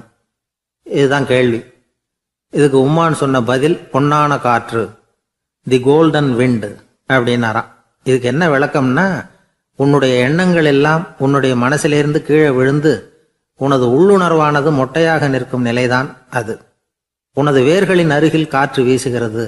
எல்லா எண்ணங்களும் உன்னிலிருந்து வெகு தூரத்துக்கு புரண்டு கொண்டே சென்று விடுகிறது. நீ அவற்றை கடந்து விட்டால் நீ அவைகளுக்கெல்லாம் மேலெழுந்து கீழே பார்ப்பவனைப் போல நிற்க ஆரம்பித்து விடுவாய். அதுதான் தியானம் என்பது அப்படின்னு சொல்றாங்க. தியானம்ங்கிறது எண்ணத்துக்கு எதிரானது இல்லை. தியானம்ங்கிறது எண்ணங்களை கடந்து செல்வது தான். அதுக்கப்புறம் நாம பொன்னிற காற்றுல ஆட ஆரம்பிச்சிருவோம். இதுதான் பெரியவர்கள் சொல்றது. என்கிட்ட ஒருத்தர் தோட்டம் அமைக்கணும்னு யோசனை கேட்டு வந்தார். எல்லாம் சொல்லி கொடுத்தேன். செடிகள்லாம் செழிப்பா வளரணும்னா வேர் காயாம பார்த்துக்குங்க, தினமும் தண்ணி விடுங்க அப்படின்னு சொல்லி அனுப்பி வச்சேன். 1 மாசம் கழிச்சு ஒரு தோட்டத்தை பார்க்கறதுக்காக போனேன். போய் பார்த்தா எல்லா செடியும் வாடி கிடக்குது. என்னங்க இப்படி பண்ணிவிட்டீங்கன்னு. நீங்க சொன்னபடி தான் செஞ்சேன்னார். என்ன செஞ்சீங்கன்னு கேட்டேன். வேறு காயாமல் பார்த்துக்க சொன்னீங்க, தினமும் ஒரு தடவை எல்லா செடியையும் ஒவ்வொன்றா பிடுங்கி பார்த்து வேறு காயாமல் இருக்கா அப்படின்னு பார்த்துட்டு அதுக்கப்புறம் தண்ணி பாய்ச்சனே, அவ்வளவுதான் அப்படின்னார்.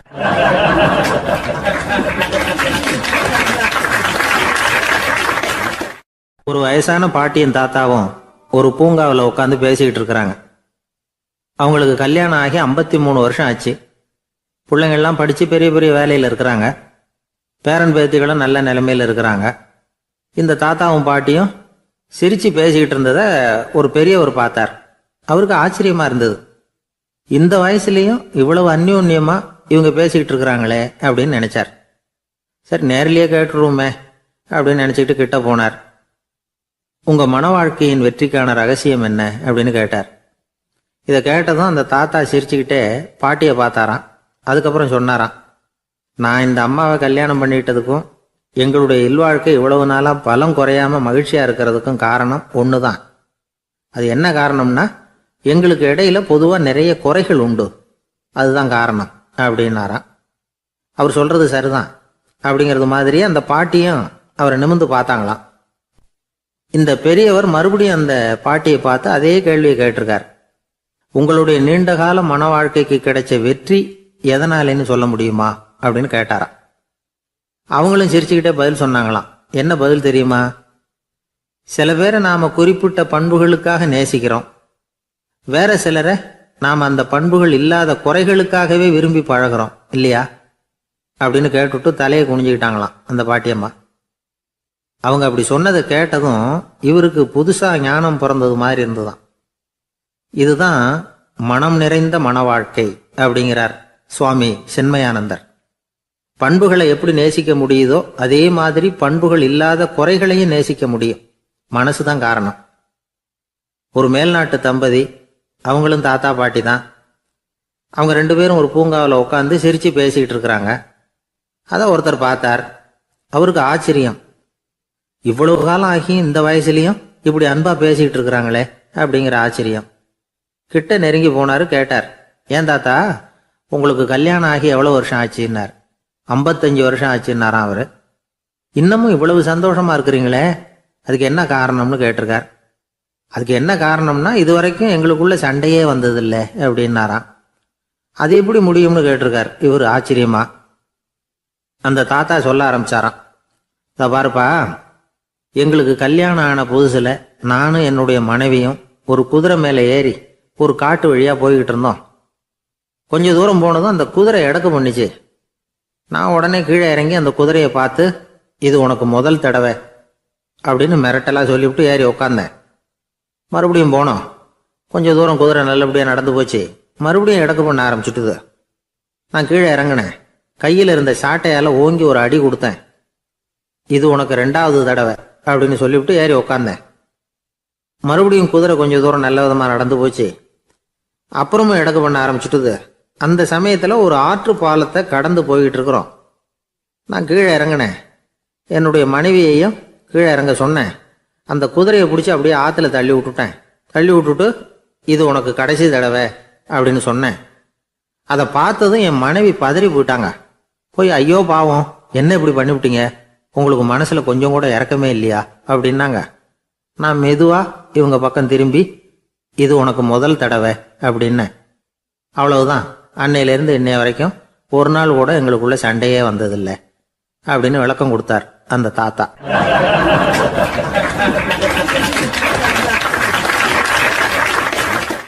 ஒரு ஆள் வேகமாக நடந்து போய்கிட்டு இருந்தான். அவன் வேகமாக நடக்கிறதுக்கு காரணம் வெயில் காலம், காலில் செருப்பு இல்லை, மணல் பாதை, அதுதான் வேகம். காலில் செருப்பும் இல்லாமல் கையில் குடையும் இல்லாமல் அந்த ஆள் வெயிலில் நடந்து போய்கிட்டு இருக்கிறான். அந்த சமயத்தில் இன்னொருத்தன் குதிரை மேலே ஏறி அந்த வழியாக வந்துக்கிட்டு இருக்கிறான். அவன் காலில் செருப்பும் இருந்தது, கையில் குடையும் இருந்தது. நடந்து போய்கிட்டு இருந்தவன் அந்த குதிரை ஆசாமியை பார்த்து கேட்டான், ஐயா, நீங்களும் குதிரை மேலே உட்காந்துக்கிட்டு போய்கிட்டு இருக்கிறீங்க, அப்படி இருக்கிறப்போ உங்களுக்கு அந்த செருப்பு என்னத்துக்கு, அதை எனக்கு கொடுத்து உதவலாமே அப்படின்னா. குதிரை மேலே உட்காந்துருந்தவன் யோசனை பண்ணி பார்த்தான். இவன் சொல்கிறது நியாயம்தானே அப்படின்னு சொல்லி தன்னுடைய செருப்பை கழட்டி அந்த வழிப்போக்கனுக்கு கொடுத்துட்டான். ரொம்ப நல்லதுங்க அப்படின்னு சொல்லி இவன் அதை வாங்கி காலில் மாட்டிக்கிட்டான்.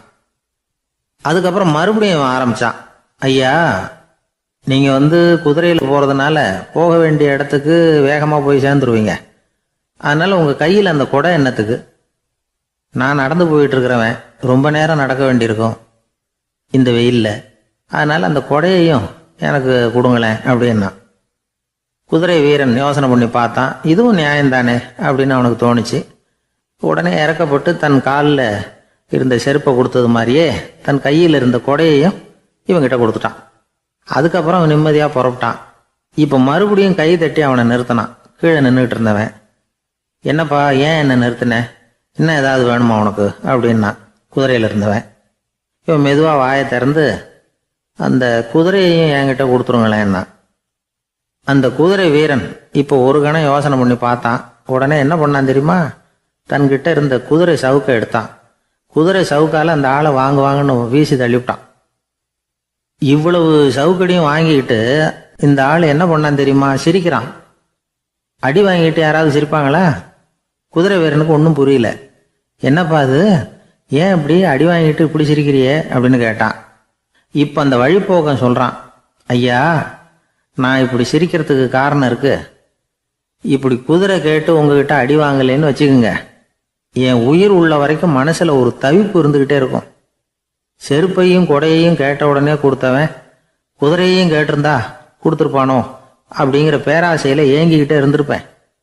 இப்போ உங்ககிட்ட அடி வாங்கின பிறகு என்னுடைய அந்த சந்தேகம் தீர்ந்து போச்சு. என்னுடைய ஆசைக்கு எல்லை எது அப்படிங்கிறத எனக்கு புரிஞ்சுட்டுது அப்படின்னு சொல்லிவிட்டு அவன் நடக்க ஆரம்பிச்சிட்டானான். ஆசைக்கும் எல்லை உண்டு அப்படிங்கிறத விளக்கறதுக்காக வாரியார் சுவாமிகள் சொல்கிற கதை இது. இந்த காலத்துலேயும் ஒருத்தன் அது மாதிரி கொடை செருப்போட குதிரையில் போய்கிட்டு இருந்தான். எதிரில் நடந்து வந்தவன், ஐயா உங்கள் கொடையை எனக்கு கொடுங்களேன்னு கேட்டான். உடனே அவன் குதிரையிலேருந்து கீழே குதிச்சு அவனை சாட்டையால் அடிக்க ஆரம்பிச்சிட்டான். இன்னொருத்தர் அந்த வழியாக வந்தவர் இதை பார்த்தார். ஏன்பா அவன் கேட்டான், உன்னால் முடியலன்னா இல்லைன்னு சொல்லிட வேண்டியது தானே, அதுக்காக ஏன் இப்படி அவனை போட்டு அடிக்கிறேன்னு கேட்டார். உங்களுக்கு விவரம் புரியாது சார், காலம் ரொம்ப கெட்டு போச்சு. கேட்டதை கொடுத்தேன்னு வச்சுக்கோங்க, இந்த குதிரையே என்னோடது, அவன் திருடிக்கிட்டு போகிறான் அப்படின்னு என் பேரில் புகார் கொடுக்க ஆரம்பிச்சிருவான் சார் அப்படின்னா. அது எப்படி அவ்வளோ உறுதியாக சொல்கிறேன்னு கேட்டார் அவர். ஏற்கனவே அது மாதிரி ஒருத்தன் பேரில் புகார் கொடுத்துட்டு தான் இந்த குதிரையை நான் தள்ளிட்டு வந்துகிட்டு இருக்கிறேன் அப்படின்னார்.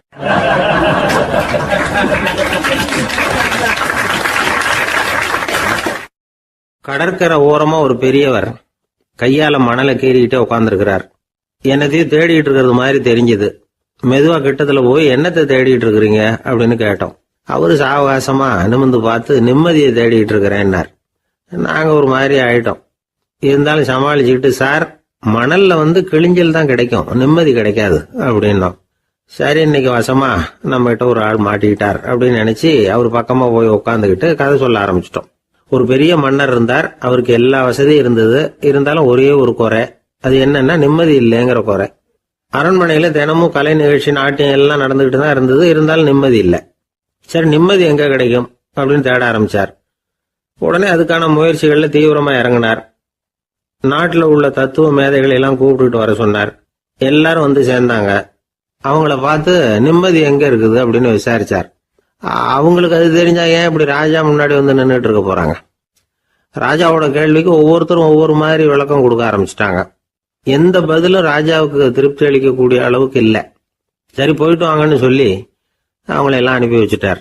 ஒரு நாள் அவர் மாளிகையில உப்பருகையில நின்றுட்டு இருக்கிறார். அந்த சமயத்துல தெருவுல ஒரு பிச்சைக்காரன் ரொம்ப உல்லாசமா பாட்டு பாடிக்கிட்டே போய்கிட்டு இருக்கிறான். குரல்ல ஒரு சந்தோஷம், நடையில ஒரு மிடுக்கு. அவன்கிட்ட கொஞ்சம் கூட கவலை இருக்கிறதா தெரியல. உடனே ராஜா அதை பார்த்தார். ஏவலாளிகளை கைதட்டி கூப்பிட்டார். உடனே ஓடி போய் அந்த பிச்சைக்காரனை இங்க அழைச்சிட்டு வாங்கன்னு உத்தரவு போட்டார். இவங்க உடனே ஓடி போய் அவனை கூப்பிட்டாங்க. அரண்மனைக்கு வாழ்ந்தாங்க. அவன் வரல. அரண்மனைக்குள்ள அடி எடுத்து வைக்க மாட்டேன்னு சொல்லிவிட்டான். ராஜா கிட்ட விஷயத்தை சொன்னாங்க. அவருக்கு ரொம்ப ஆச்சரியம், இப்படி ஒரு ஆள் இருக்கிறானா அப்படின்னு.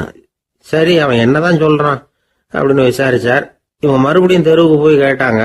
என்னை பார்க்கணும்னா ராஜா விருப்பப்பட்டாருன்னா அவரை வேணும்னா இங்க வர சொல்லுங்க அப்படின்னு சொல்லிவிட்டான். அதை ராஜா கிட்ட சொன்னாங்க. அவருக்கு கோபம் வரல. இவ்வளவு சுதந்திர உணர்வோடு இருக்கிறவன் சாதாரண ஆளா இருக்க முடியாது அப்படின்னு நினைச்சார். உடனே கிடுகிடுன்னு இறங்கி தெருவுக்கு வந்தார். பிச்சைக்காரங்கிட்ட போனார். நீ கவலைப்படாம சந்தோஷமா பாடிக்கிட்டு போறியே, அது எப்படி முடியுது உன்னால அப்படின்னு கேட்டார். ஏன் அப்படி கேக்குறீங்கன்னா அவன், அதுக்கு இல்ல, எனக்கு அரண்மனையில எவ்வளவோ சுகபோகங்கள்லாம் இருக்கு, இருந்தாலும் நிம்மதி இல்லை, இது ஏன்னு எனக்கு தெரியல இந்த தேசத்துல உள்ள அறிஞர்களை எல்லாம் கூப்பிட்டு கேட்டு பார்த்துட்டேன், அவங்களுக்கும் தெரியல. உன்னை கேட்டா தெரியும்னு நினைச்சேன், அதனாலதான் சந்திக்கிறதுக்கு ஆசைப்பட்டேன், ஆனா நீ வரமாட்டேன்னுட்டியே அப்படின்னார். பிச்சைக்காரன் கடகடன்னு சிரிக்க ஆரம்பிச்சுட்டான். மகிழ்ச்சிக்கும் உங்களுக்கும் தடையா இருக்கிறது இந்த மாளிகை தான். இதை விட்டுட்டு வெளியில வந்துட்டா நிம்மதி தேடிட்டு வந்துரும்னா. நான் அரசன், எனக்குன்னு கடமைகள் இருக்கு, அதையெல்லாம் விட்டுட்டு எப்படி வர முடியும்னார் ராஜா. ரெண்டும் ஒரே நேரத்துல கிடைக்கணுங்கிறது முடியாத காரியம். உங்க சுகபோகத்துக்கு விலையாதான் உங்க நிம்மதியை கொடுத்துக்கிட்டு இருக்கிறீங்க. என்ன பாருங்க, என்கிட்ட எதுவும் இல்லை, அதனால எதுவும் போயிடுமோங்கிற பயமும் இல்லை, நிம்மதியா இருக்கிறேன் அப்படின்னா அவன். ராஜா உடனே சந்தோஷப்பட்டு தன்னுடைய மேலங்கியை எடுத்து அவனுக்கு பரிசா கொடுத்தாரான். அவன் சிரிச்சுக்கிட்டே அதை வாங்க மாட்டேன்னு விட்டானான். இதை நீங்க எனக்கு கொடுக்கறதுனால எந்த பயனும் இல்லை, அதே நேரத்துல அதை வாங்கிட்டேன்னா அடுத்த வினாடியிலிருந்து அதை எப்படி காப்பாத்துறதுங்கிற கவலை எனக்கு வந்து சேர்ந்துரும், அப்புறம் தூக்கம் வராது, நிம்மதி போயிடும் அப்படின்னு சொல்லிவிட்டு அவன் பாட்டுக்கு சந்தோஷமா பாடிக்கிட்டே போயிட்டான். நிம்மதி எங்க இருக்குங்கிறதையும் ராஜா தெரிஞ்சுக்கிட்டார். அந்த இடத்துக்கு தன்னால போக முடியாதுங்கிறதையும் அவர் புரிஞ்சுக்கிட்டார். இப்படி இந்த கதைய அந்த கடற்கரையில மணலை கீறிக்கிட்டே உட்கார்ந்துருந்தார அந்த பெரியவர்கிட்ட சொல்லி முடிச்சோம். அவர் முகத்துல ஒரு தெளிவு தெரிஞ்சது. எங்களை நிமிர்ந்து பார்த்தார். ரொம்ப நன்றிங்க, இப்ப எனக்கு தெரிஞ்சு போச்சு, நிம்மதி வேணும்னா அதுக்கு என்ன பண்ணணும்னு இப்ப நல்லா புரிஞ்சுக்கிட்டேன் அப்படின்னார். என்ன புரிஞ்சுக்கிட்டீங்கன்னு கேட்டோம். இனிமே இந்த பக்கம் வந்தா உங்க கண்ணுல படாத இடமா பார்த்து உட்காரணும்னு புரிஞ்சுக்கிட்டேன் அப்படின்னார்.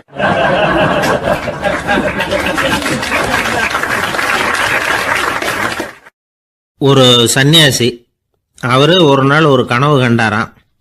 அந்த கனவுல அவர் சொர்க்கத்துக்கு போறார். அங்க ஒரு பெரிய திருவிழா நடந்துகிட்டு இருக்குது.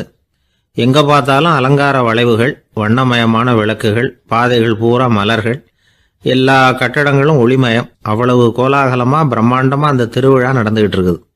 அது என்ன திருவிழாங்கிறது இந்த சன்னியாசிக்கு புரியல. அங்க எதிரில் வந்துகிட்டு இருந்த ஒருத்தரை நிறுத்தி, என்ன விசேஷம் இங்க அப்படின்னு விசாரிச்சாராம். உனக்கு தெரியாத விஷயம், இன்னைக்கு இறைவனுக்கு பிறந்த நாள், அதைத்தான் எல்லாரும் சேர்ந்து கொண்டாடுறோம். இதுக்காக பிரம்மாண்டமான ஊர்வலம் ஒன்று வரப்போகுது, இறைவனே அந்த ஊர்வலத்துல கலந்துகிறார் அப்படின்னார் அவரு. உடனே அந்த சன்னியாசி ஒரு மரத்து நிழல்ல ஒதுங்கி நின்றுகிட்டார். ஊர்வலம் வந்துகிட்டு இருக்குது. முதல்ல ஒரு குதிரை வந்துகிட்டு இருக்கு, அது மேல ஒருத்தர் உட்காந்துருக்கிறார். அவருக்கு பின்னாடி நிறைய பேர் கூட்டமா வந்துகிட்டு இருக்கிறாங்க. இவ்வளவு கூட்டம் இவர் பின்னாடி வருதே, யார் இவரு அப்படின்னு கேட்டார்.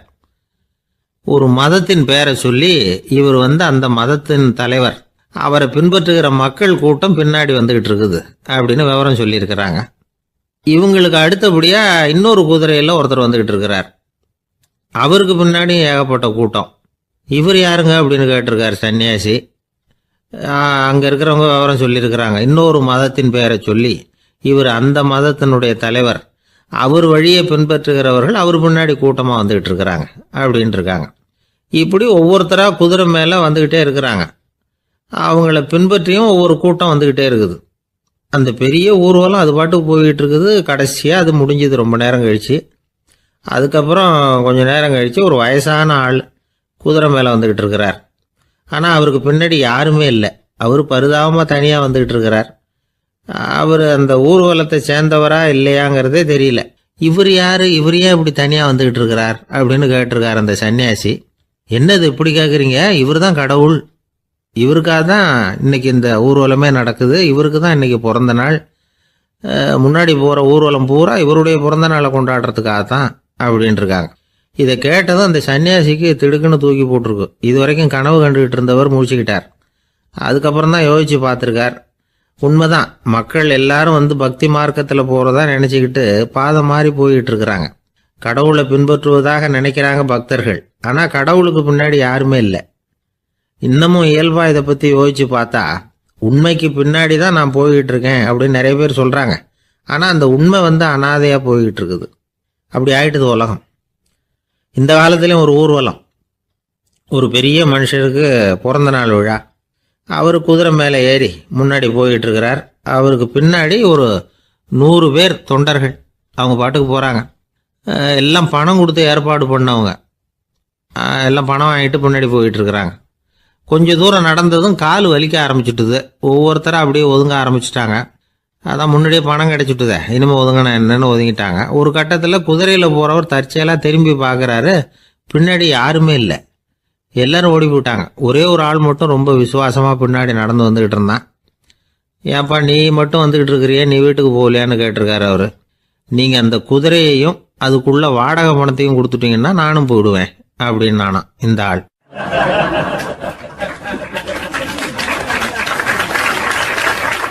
ஒரு ஊரில் ஒரு ஆள் இருந்தான், தையல் கடை வச்சிருந்தான்.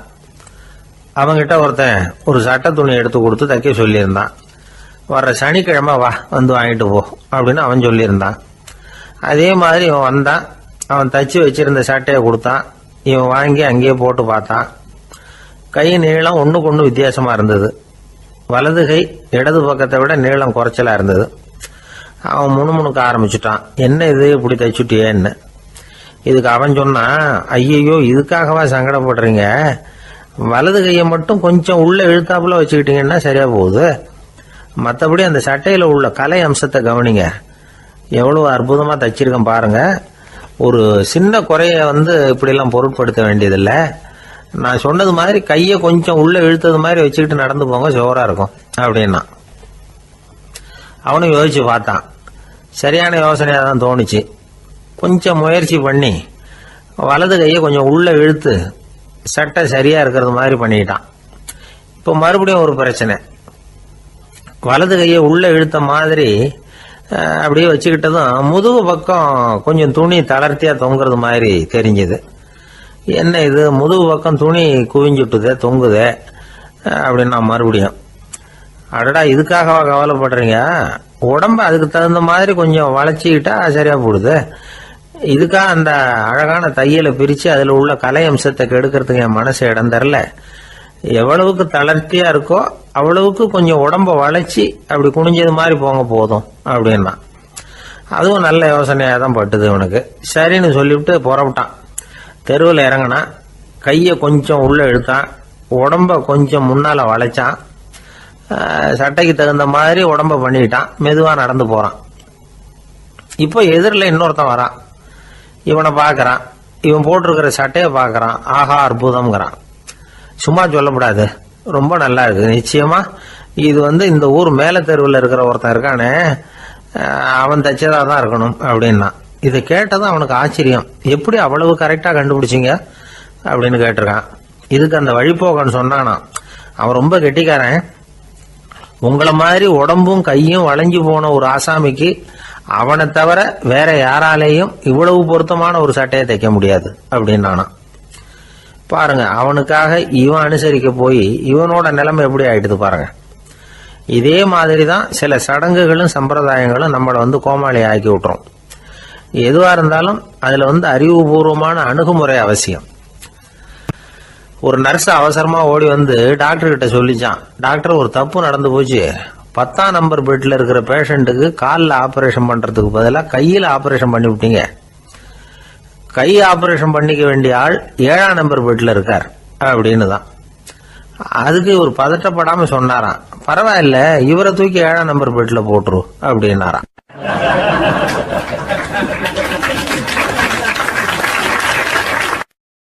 ஒரு ஊர்ல ஒருத்தர் இருந்தார், ரொம்ப நல்லவர். யாருக்காவது ஏதாவது கொடுத்துக்கிட்டே இருப்பார், கொடையாளி. தினமும் யாராவது ஒருத்தருக்கு ஏதாவது கொடுக்கலன்னா அவருக்கு தூக்கம் வராது, அப்படி ஒரு பழக்கம். அது மட்டும் இல்லை, அவர் கொடுக்கறது அடுத்தவங்களுக்கு தெரியாது, அவ்வளவு ரகசியமா அதை கொடுப்பார். வலது கை கொடுக்கறது இடது கைக்கு தெரியக்கூடாதுன்னு சொல்லுவாங்கல்ல, அது மாதிரி அவர். ஒரு நாள் ராத்திரி அவர் ஏற்கனவே தயாரா கட்டி வச்சிருந்த பணம் முடிச்ச கையில் எடுத்துக்கிட்டு வீட்டை விட்டு வெளியில வந்தார். தெருவில் இறங்கி நடந்தார். இன்னைக்கு யாருக்கு தர்மம் செய்யறது அப்படின்னு யோசனை பண்ணிட்டு இருட்டில் நடந்து வந்துகிட்டு இருக்கிறார். யாரோ ஒருத்தர் எதிரில் வர்றது மாதிரி தெரிஞ்சுது. உடனே அவர் கிட்ட போனார். தன்கிட்ட இருந்த பணம் முடிச்சு அவசரமா அவர் கையில திணிச்சுட்டு திரும்பி வந்துட்டார். அப்பாடா, ஒரு வழியா யாருக்கும் தெரியாம இன்னைக்கு தர்மம் பண்ணியாச்சு அப்படிங்கிற மகிழ்ச்சி, மன நிறைவு அவர் முகத்துல. நிம்மதியா தூங்கினார். அப்புறம் எழுந்திரிச்சார். மறுநாள் காலையில ஊரு பூரா ஒரே பேச்சு. என்ன பேச்சுன்னா, நேற்று ராத்திரி ஒரு திருடன் கையில யாரோ பணத்தை கொடுத்துட்டு போயிருக்கிறாங்க அப்படின்னு எல்லாரும் பேசிக்கிட்டு இருக்கிறாங்க. இதை கேள்விப்பட்டதும் அந்த பெரியவருக்கு ரொம்ப வருத்தமா போச்சு. அடடா, போயும் ஒரு திருடனுக்கா உதவி பண்ணியிருக்கிறோம், பிரயோஜனம் இல்லாம போட்டுதே அப்படின்னு நினைச்சார். சரி, இன்னைக்கும் யாருக்காவது உதவி பண்ணணும் அப்படின்னு முடிவு பண்ணினார். ராத்திரி நேரம் வந்தது. இவர் வழக்கம் போல தெருவில் இறங்கி நடந்தார். கையில் பணம் முடிச்சு. எதிரில் ஒரு பெண் உருவம் மங்கலா தெரிஞ்சது. இவர் உடனே அந்த பெண் கிட்ட பணத்தை கொடுத்துட்டு திருப்தியா திரும்பி வந்துட்டார். மறுநாள் காலையில ஊர் பூரா என்ன பேசிக்கிட்டாங்க தெரியுமா? நேற்று ராத்திரி நெறி தவறி நடக்கிற ஒரு பெண்ணின் கையில யாரோ பணத்தை வச்சுட்டு போயிருக்கிறாங்க அப்படின்னு எல்லாரும் பேசிக்கிறாங்க. அடடா, இன்னைக்கும் தவறுதலா நடந்து போச்சு அப்படின்னு ஒரு வருத்தப்பட்டார். இருக்கட்டும், இன்னைக்கும் ஏதாவது தர்மம் பண்ணுவோம் அப்படின்னு நினைச்சுக்கிட்டாரு. 3வது நாள் ராத்திரியும் புறப்பட்டார். இப்பவும் எதிரில் ஒருத்தர் வந்தார். இவர் பணத்தை கொடுத்தார், திரும்பி வந்துட்டார். மறுநாள் மக்கள் என்ன பேசிக்கிட்டாங்கன்னா, நேற்று ராத்திரி ஒரு செல்வந்தர் கையில யாரோ பணத்தை கொடுத்துட்டு போயிருக்கிறாங்க அப்படின்னு பேசிக்கிட்டாங்களாம். அவருக்கு ரொம்ப வருத்தமா போட்டுது. என்ன இது தினம் இப்படி ஆகிட்டு இருக்குதே அப்படின்னு நினைச்சுக்கிட்டே படுத்து தூங்கினார். அன்னைக்கு ராத்திரி ஒரு கனவு. அந்த கனவுல இறைவன் வந்து சொன்னாராம், இதை பாருப்பா, நீ கொடுத்த தர்மம் வீணா போயிடல.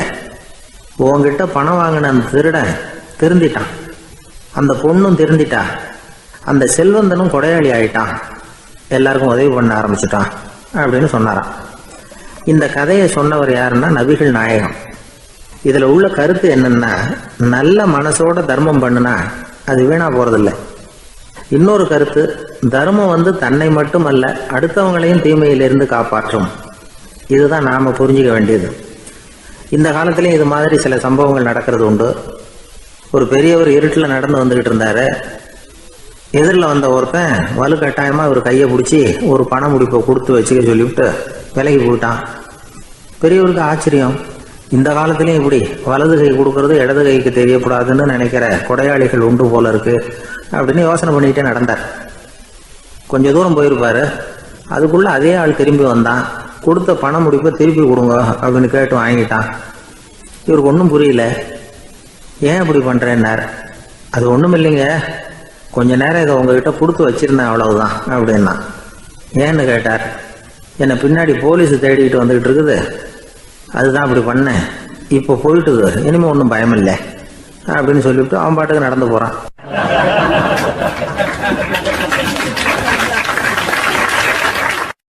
தான் மட்டும் வாழ்ந்தா போதும் அப்படின்னு நினைக்கிறவங்களும் உண்டு. தானும் வாழணும், அடுத்தவங்களும் வாழணும் அப்படின்னு நினைக்கிறவங்களும் உண்டு. முதல்ல சொன்ன வகையை சேர்ந்த மனிதர்கள் எப்படி தெரியுமா? எப்படியாவது தான் மட்டும் வாழ்ந்தால் போதுங்கிற நினைப்பு தான் எப்பவும் அவங்களுக்கு இருக்கும். தங்களுடைய வளர்ச்சிக்கு எது தடையா இருந்தாலும் சரி, யார் தடையா இருந்தாலும் சரி, அதை அழிச்சுட்டு தான் மறுவேலை பார்ப்பாங்க. அவங்கெல்லாம் பாவ காரியங்களுக்கு தயங்குறதே இல்லை. அப்படிப்பட்ட வாழ்க்கை அவங்களுக்கே இடைஞ்சல அமைஞ்சு விடுறது உண்டு. அதை விளக்கறதுக்கு ஒரு கதையும் உண்டு. ஒரு ஊர்ல அப்படிப்பட்ட ஆள் ஒருத்தன் இருந்திருக்கான். நிறைய பாவங்களை செஞ்சவன். அதன் காரணமா நரகப்படுகொழியில விழுந்துட்டான். நரகப்படுகொழிங்கிறது ஒரு பெரிய கிணறு மாதிரி. ஏற்கனவே பாவம் செஞ்சவங்க நிறைய பேர் அதுல விழுந்து கிடக்குறாங்க.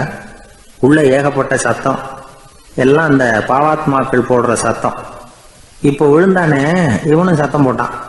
இவன் போடுற சத்தம் கொஞ்சம் அதிகமா கேட்டுது. இந்த கிணத்துக்கு பக்கத்துல புத்தர் உட்கார்ந்துருக்கிறார். அவர் காதுல இவன் போடுற சத்தம் விழுந்தது. உடனே அந்த கிணத்தடிக்கு போனார். குனிஞ்சு பார்த்தார்.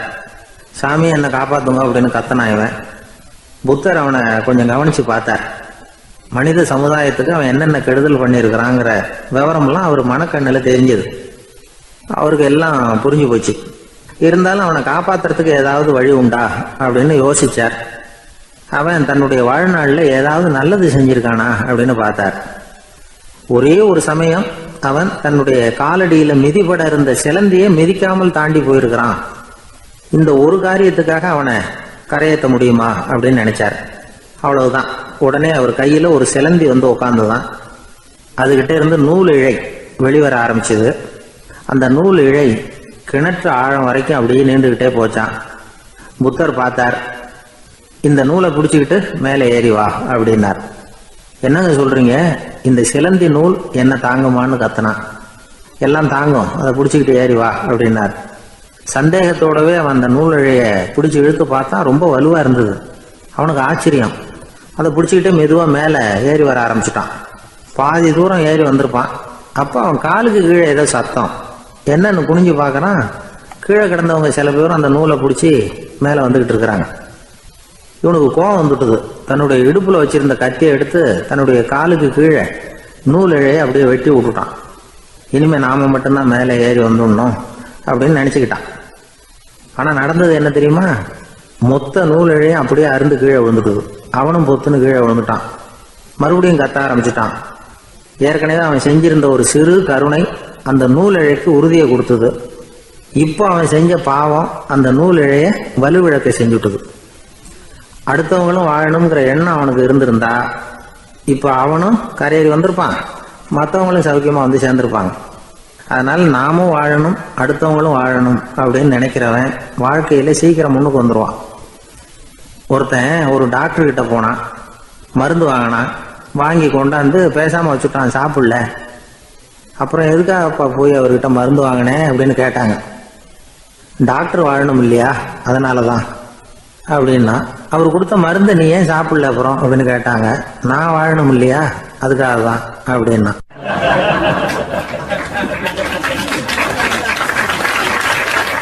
அவர் ஒரு பெரிய குடும்பத்துல பிறந்தவர். இருக்கிற சொத்துக்கள் எல்லாத்தையும் வாரி வழங்கி விட்டு காட்டுக்கு புறப்பட்டார் தவம் செய்யறதுக்காக.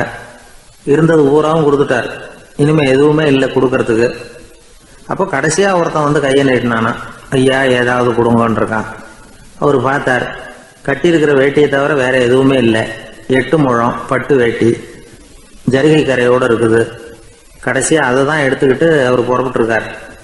அவர் பார்த்தார், எதிரில் அவன் பரிதாபமாக நின்றுட்டு இருக்கிறான்.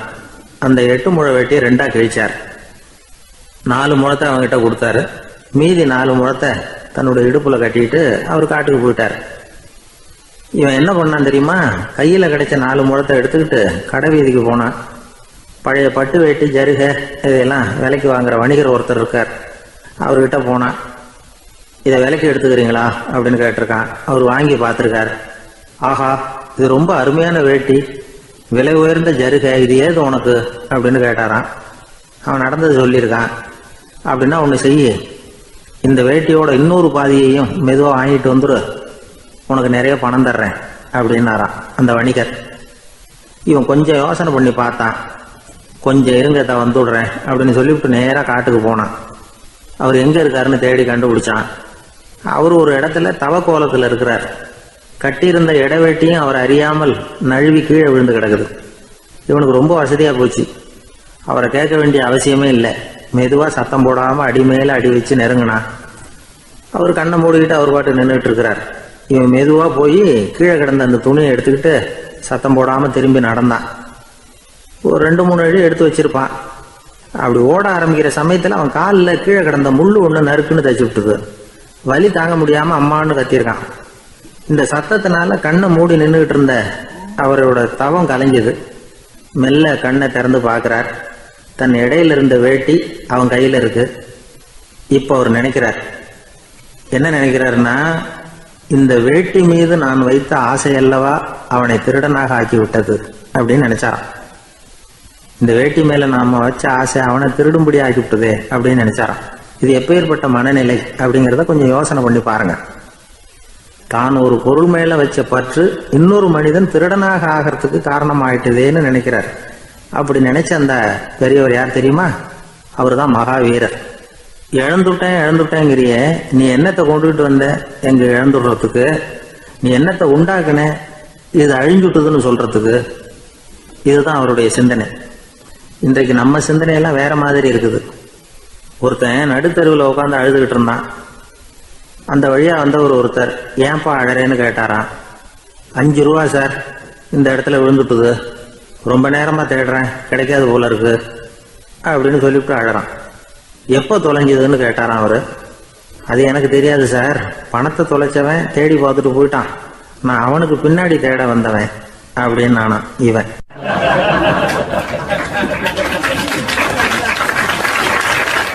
ஒரு ஊர்ல ஒரு ஆள் இருந்தான். அவன் ஒரு நாள் கோயிலுக்கு போனான். கடவுள்கிட்ட வேண்டிக்கிட்டான், எனக்கு ஒரு 1,00,000 ரூபா நீ கொடுத்தா நான் உன் சன்னதியில் ஒரு தேங்காய் உடைக்கிறேன் அப்படின்னு வேண்டிக்கிட்டான். கடவுள் பார்த்தார். உடனே அவன் கண் முன்னாடி தோன்றினார். இந்தா நீ கேட்ட 1,00,000 ரூபாய் அப்படின்னு சொல்லி அவன் கையில் பணத்தை கொடுத்துட்டு மறைஞ்சிட்டார். இவனால் நம்பவே முடியல.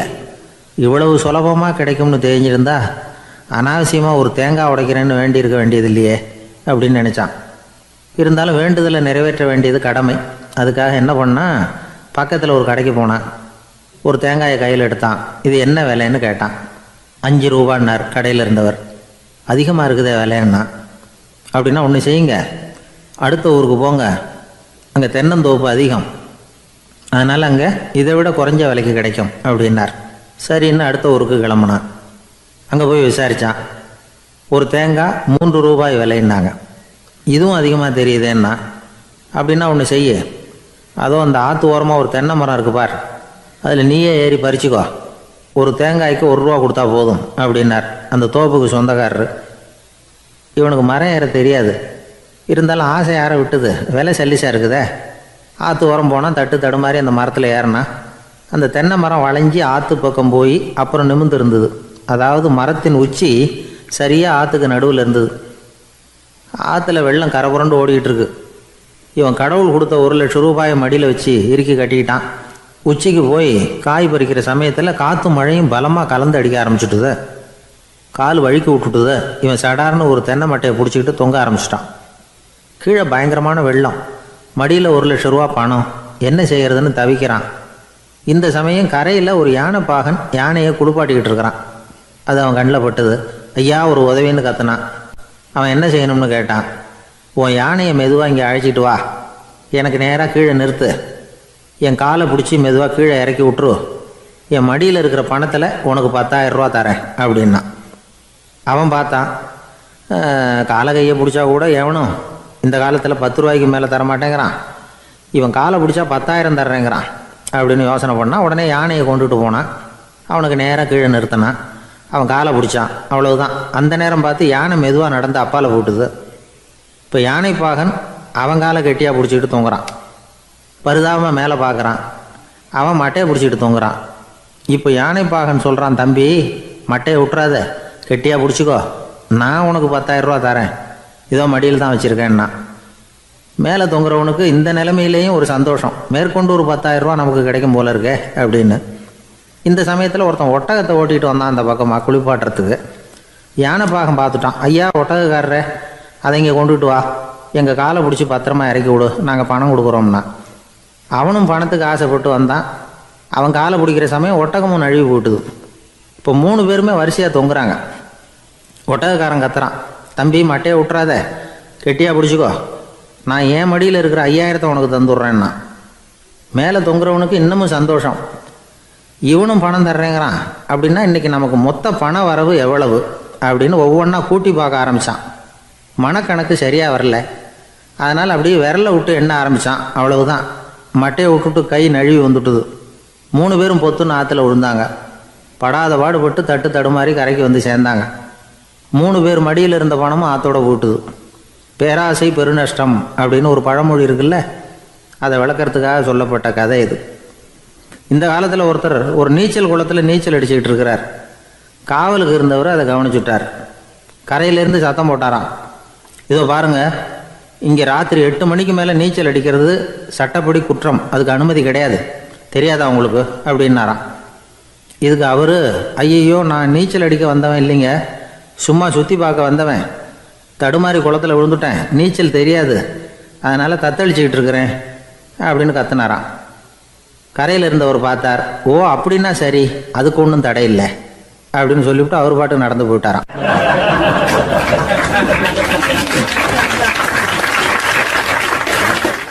நம்மளை மாதிரி ஒரு ஆசாமி அவன் நம்மளை மாதிரியே கற்பனை பண்ணான். அதாவது நாம தான் இந்த உலகத்துல ரொம்பவும் கஷ்டப்படுறோம், மற்றவங்க எல்லாம் சந்தோஷமா இருக்கிறாங்க அப்படின்னு அவன் நினைச்சுக்கிட்டான். அவன் ஒரு நாள் கடவுளை வேண்டிக்கிட்டானா, சுவாமி இந்த உலகத்துல எவ்வளவோ பேர் இருக்கிறாங்க, ஒவ்வொருத்தருக்கும் ஒவ்வொரு விதமான கஷ்டம் இருக்கலாம், ஒத்துக்கிறேன், இருந்தாலும் எனக்கு அது கொஞ்சம் அதிகமா இருக்கிறது மாதிரி தெரியுது, அதனால நீங்க எனக்காக ஒரு சின்ன உதவி செஞ்சா போதும். அது வேற ஒண்ணும் இல்லை, என்கிட்ட இருக்கிற துயரங்களை இன்னொருத்தர் யாருக்கிட்டையாவது கொடுத்துருங்க, அவர்கிட்ட இருக்கிற துயரங்களை என்கிட்ட மாத்தி கொடுத்துருங்க, ஒரு மியூச்சுவல் டிரான்ஸ்ஃபர், அவ்வளவுதான், அப்படி பண்ணிவிட்டா போதும் அப்படின்னு வேண்டிக்கிட்டானா. அன்னைக்கு ராத்திரியே அவன் ஒரு கனவு கண்டிருக்கான். வானத்திலிருந்து ஒரு குரல் கேட்டிருக்கு. அது என்ன சொல்லிச்சு தெரியுமா? ஏ ஜனங்களே, எல்லாரும் அவங்கவங்க கஷ்டங்களை ஒரு பையில போட்டு எடுத்துக்குங்க. அப்படி எடுத்துக்கிட்டு நேரா இந்த ஊர் எல்லையில இருக்கிற கோயிலுக்கு வந்து சேருங்க அப்படின்னு அந்த குரல்.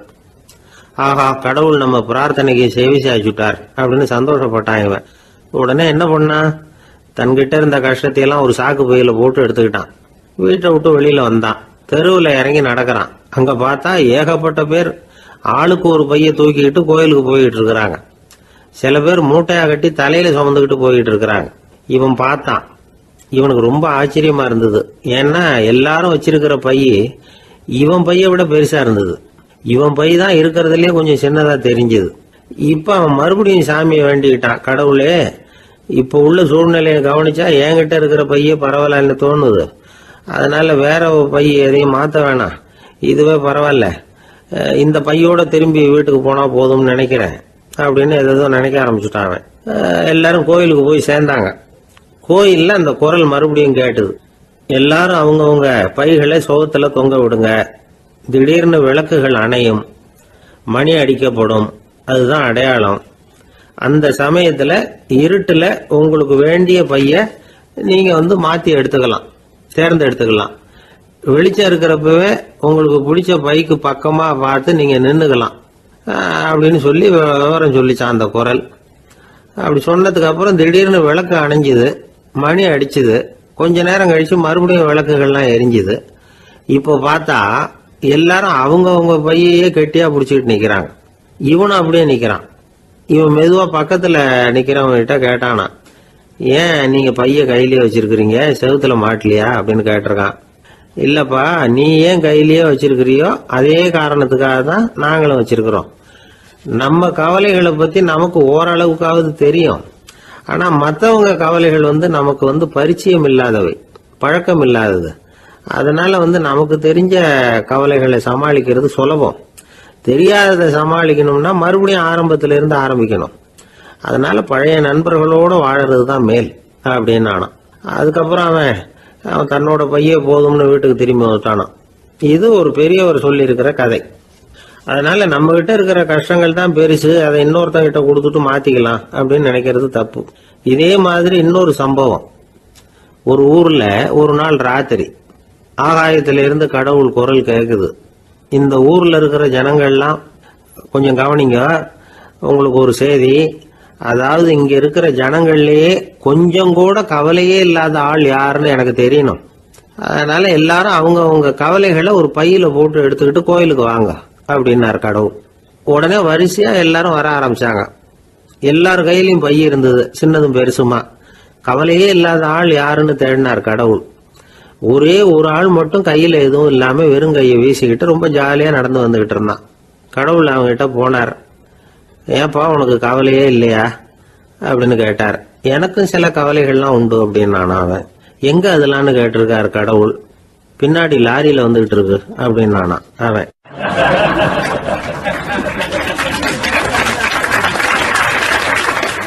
அசோக மன்னர் வந்துகிட்டு இருக்கார். அவருடைய ஆலோசகர்கள் எல்லாம் பக்கத்துல வந்துகிட்டு இருக்கிறாங்க. அந்த சமயத்துல எதிரில் ஒரு புத்த பிக்ஷு வர்றார். அசோகர் பாக்குறார். ஓடி போய் அவர் காலில் விழுந்து வணங்குறார். அசோக மன்னரின் தலை அந்த புத்த துறவியின் பாதத்துல பட்டுக்கிட்டு இருக்கு. பக்கத்துல நின்றுகிட்டு இருந்த அமைச்சருக்கு இது ரொம்ப சங்கடமா போச்சு. ரொம்ப வருத்தப்பட்டார். நம்ம அசோக சக்கரவர்த்தி எப்பேற்பட்டவர், அவரோட தலை ஒரு சன்னியாசியின் பாதத்துல படுறதா அப்படின்னு நினைச்சு ரொம்ப கவலைப்பட்டார். அரண்மனைக்கு திரும்பினதும் அமைச்சர் மெதுவா ஆரம்பிச்சார். அரசே, எனக்கு ரொம்ப வருத்தமா இருக்குது அப்படின்னார். எதுக்குன்னார் மன்னர். அசோக சக்கரவர்த்தியின் தலை, அதாவது அந்த சிரம் ரொம்ப மதிப்புமிக்க ஒன்று. அது ஒரு சன்னியாசியின் காலில் படலாமா அப்படின்னார். அசோகர் பதில் சொல்லல, சிரிச்சார், போயிட்டார். அதுக்கப்புறம் ஒரு சரியான சந்தர்ப்பத்துக்காக காத்துக்கிட்டு இருந்தார். ஒரு நாள் அமைச்சரை கூப்பிட்டார். எனக்கு 3 தலைகள் வேணும் அப்படின்னார். சொல்லுங்க, கொண்டுகிட்டு வரேன் அப்படின்னார் அமைச்சர். அசோகர் சொன்னார், முதல்ல எனக்கு தேவையானது ஒரு ஆட்டின் தலை, 2வது ஒரு புலியின் தலை, 3வது ஒரு மனிதனின் தலை. இதுதான் அசோகர் கேட்டது. எங்க இருந்தாலும் கொண்டு வாங்கன்னார். அமைச்சர் புறப்பட்டார். ஆட்டுத்தலை, புலித்தலை கிடைச்சிட்டுது. அப்புறமா ஒரு சுடுகாட்டுக்கு போய் ஒரு மனித தலையும் சேகரம் பண்ணிட்டு ராஜா கிட்ட வந்துட்டார். அரசே, உங்கள் ஆணைப்படி 3 தலைகளையும் கொண்டு வந்திருக்கிறேன்னார். அசோகர் பார்த்தார், ரொம்ப நல்லது, இப்ப இது 3ஐயும் எடுத்துக்கிட்டு போய் சந்தையில வித்துட்டு வாங்க அப்படின்னார். அமைச்சர் அதுகளை எடுத்துக்கிட்டு சந்தைக்கு போனார். முதல்ல ஆட்டுத்தலை நல்ல விலைக்கு வித்து போச்சு. அது நல்ல விலை கொடுத்து வாங்கிட்டு போட்டாங்க. அடுத்தபடியா புலி தலைய ஒருத்தர் வாங்கிட்டார். அதை பாடம் பண்ணி வீட்டில் மாட்டி வைக்கலாமே அப்படின்னு நினைச்சு அதையும் வாங்கிட்டு போட்டார். மனித தலையை மட்டும் வாங்கறதுக்கு யாரும் முன் வரல. எல்லாரும் அதை பார்த்துட்டு விலகி போக ஆரம்பிச்சாங்க. அமைச்சர் திரும்பி வந்தார். அரசே, இந்த தலையை மட்டும் யாரும் வாங்க மாட்டேங்கிறாங்க அப்படின்னார். சரி, பரவாயில்ல, இதை இலவசமாவே எனாமாவே யாருக்கிட்டையாவது கொடுத்துட்டு வந்துருங்க அப்படின்னார். அமைச்சர் மறுபடியும் சந்தைக்கு போனார். இதை இலவசமா தரேன், இதை வாங்கிக்கோங்க அப்படின்னார். அப்பவும் அதை யாரும் வாங்கிக்கிறதுக்கு தயாரா இல்லை. மறுபடியும் திரும்பி வந்து மன்னர்கிட்ட விவரத்தை சொன்னார். இப்போ மன்னர் சொல்றார், அமைச்சரே, உயிர் இருக்கிற வரைக்கும் தான் இந்த தலைக்கு மதிப்பு. ஜீவன் போனதுக்கு அப்புறம் அதோட மதிப்பும் போயிடுது. அதனால மதிப்பு இருக்கும் பொழுதே பெரியவர்கள் பாதம் பணிந்து அந்த புனிதத்தை பெற்றுக்கொள்ளணும் அப்படின்னார். பணிவுங்கிறது வேற, அடிமைத்தனம்ங்கிறது வேற. பெரியவர்களை பணிவது நமக்கு பெருமை தரக்கூடிய விஷயம். இதை மனசுல வச்சுக்கிட்டு எப்போ காலில் விழணும், எப்போ காலில் விழக்கூடாது அப்படிங்கிறத முடிவு பண்ணிக்கணும். ஒரு சாதாரண ஆள் நடந்து வந்துகிட்டு இருந்தார். எதிரில் வந்த ஒரு பெரிய மனுஷன் ஓடி போய் அவர் காலில் விழுந்து தன்னுடைய தலையை அவர் பாதத்தில் கொண்டு போய் வச்சார். கொஞ்ச நேரம் கழிச்சு எழுந்திரிச்சு வந்துட்டார். வந்த பிறகு இவரை கேட்டேன், ஏன் திடீர்னு ஓடி போய் அந்த ஆளு காலில் விழுந்தீங்க அப்படின்னு. அவர் போட்டிருக்கிறது என்னோட காணாம போன செருப்பான்னு கண்டுபிடிக்கிறதுக்காக அப்படி விழுந்தேன் அப்படின்னார்.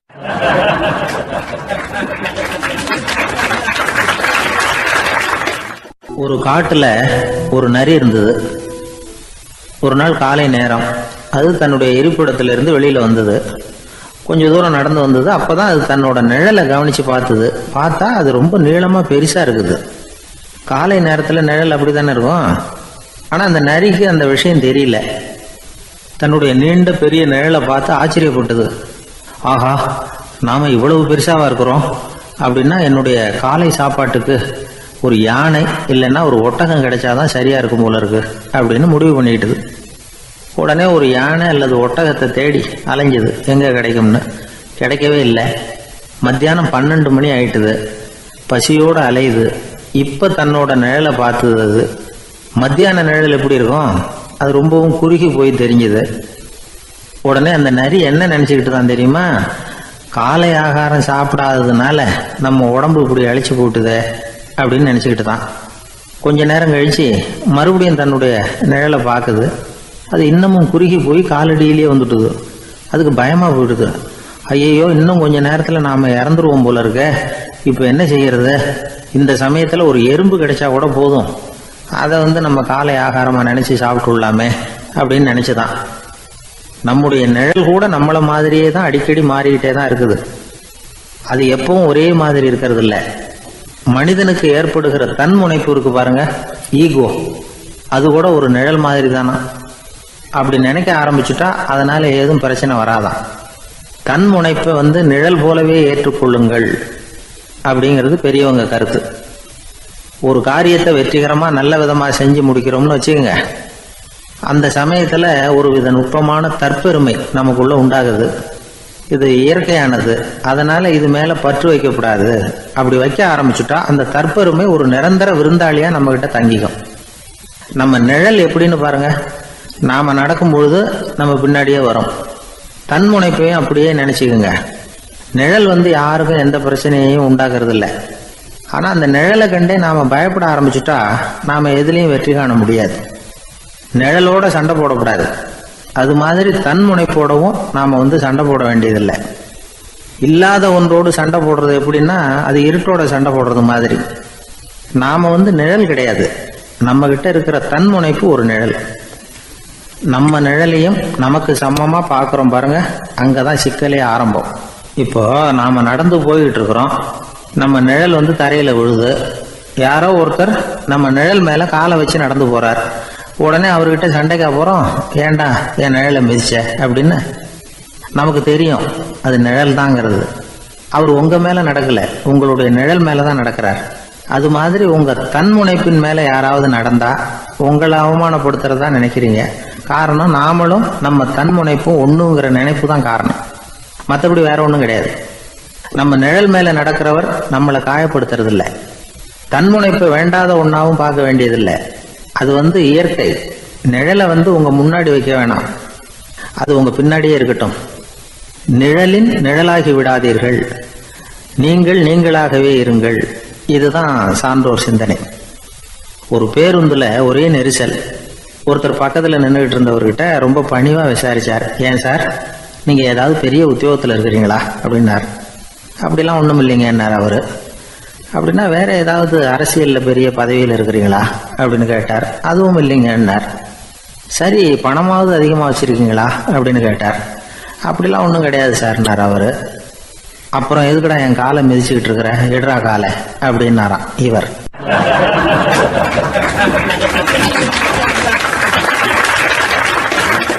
ஒரு ஊர்ல ஒரு பெரியவர் இருந்தார். அவர் ஒரு குரு. அவர் தொடர்ந்து தியான கூட்டங்கள் நடத்துவார். அந்த கூட்டத்தில் கலந்துக்கிறதுக்காக பல ஊர்களில் இருந்து சீடர்கள் நிறைய பேர் வருவாங்க போவாங்க. ஒரு நாள் அங்கே கூட்டம் நடந்துகிட்டு இருக்குது. அந்த சமயத்தில் சீடர்களில் ஒருத்தன் என்னத்தையே திருடி விட்டான். மற்ற சீடர்கள் அதை கவனிச்சுட்டாங்க. இவன் ஆப்பிட்டுக்கிட்டான். கூட்டம் முடிஞ்ச பிற்பாடு இவன் திருடின விஷயத்த அந்த பெரியவர்கிட்ட போய் சொன்னாங்களாம். அவர் கவனத்துக்கு கொண்டுகிட்டு போனாங்க. ஆனால் அவர் இதை காதிலே போட்டுக்கல, கண்டுக்கவே இல்லை. போய் சொன்ன சீடர்களுக்கெல்லாம் ஏமாத்தமாக போயிட்டுது.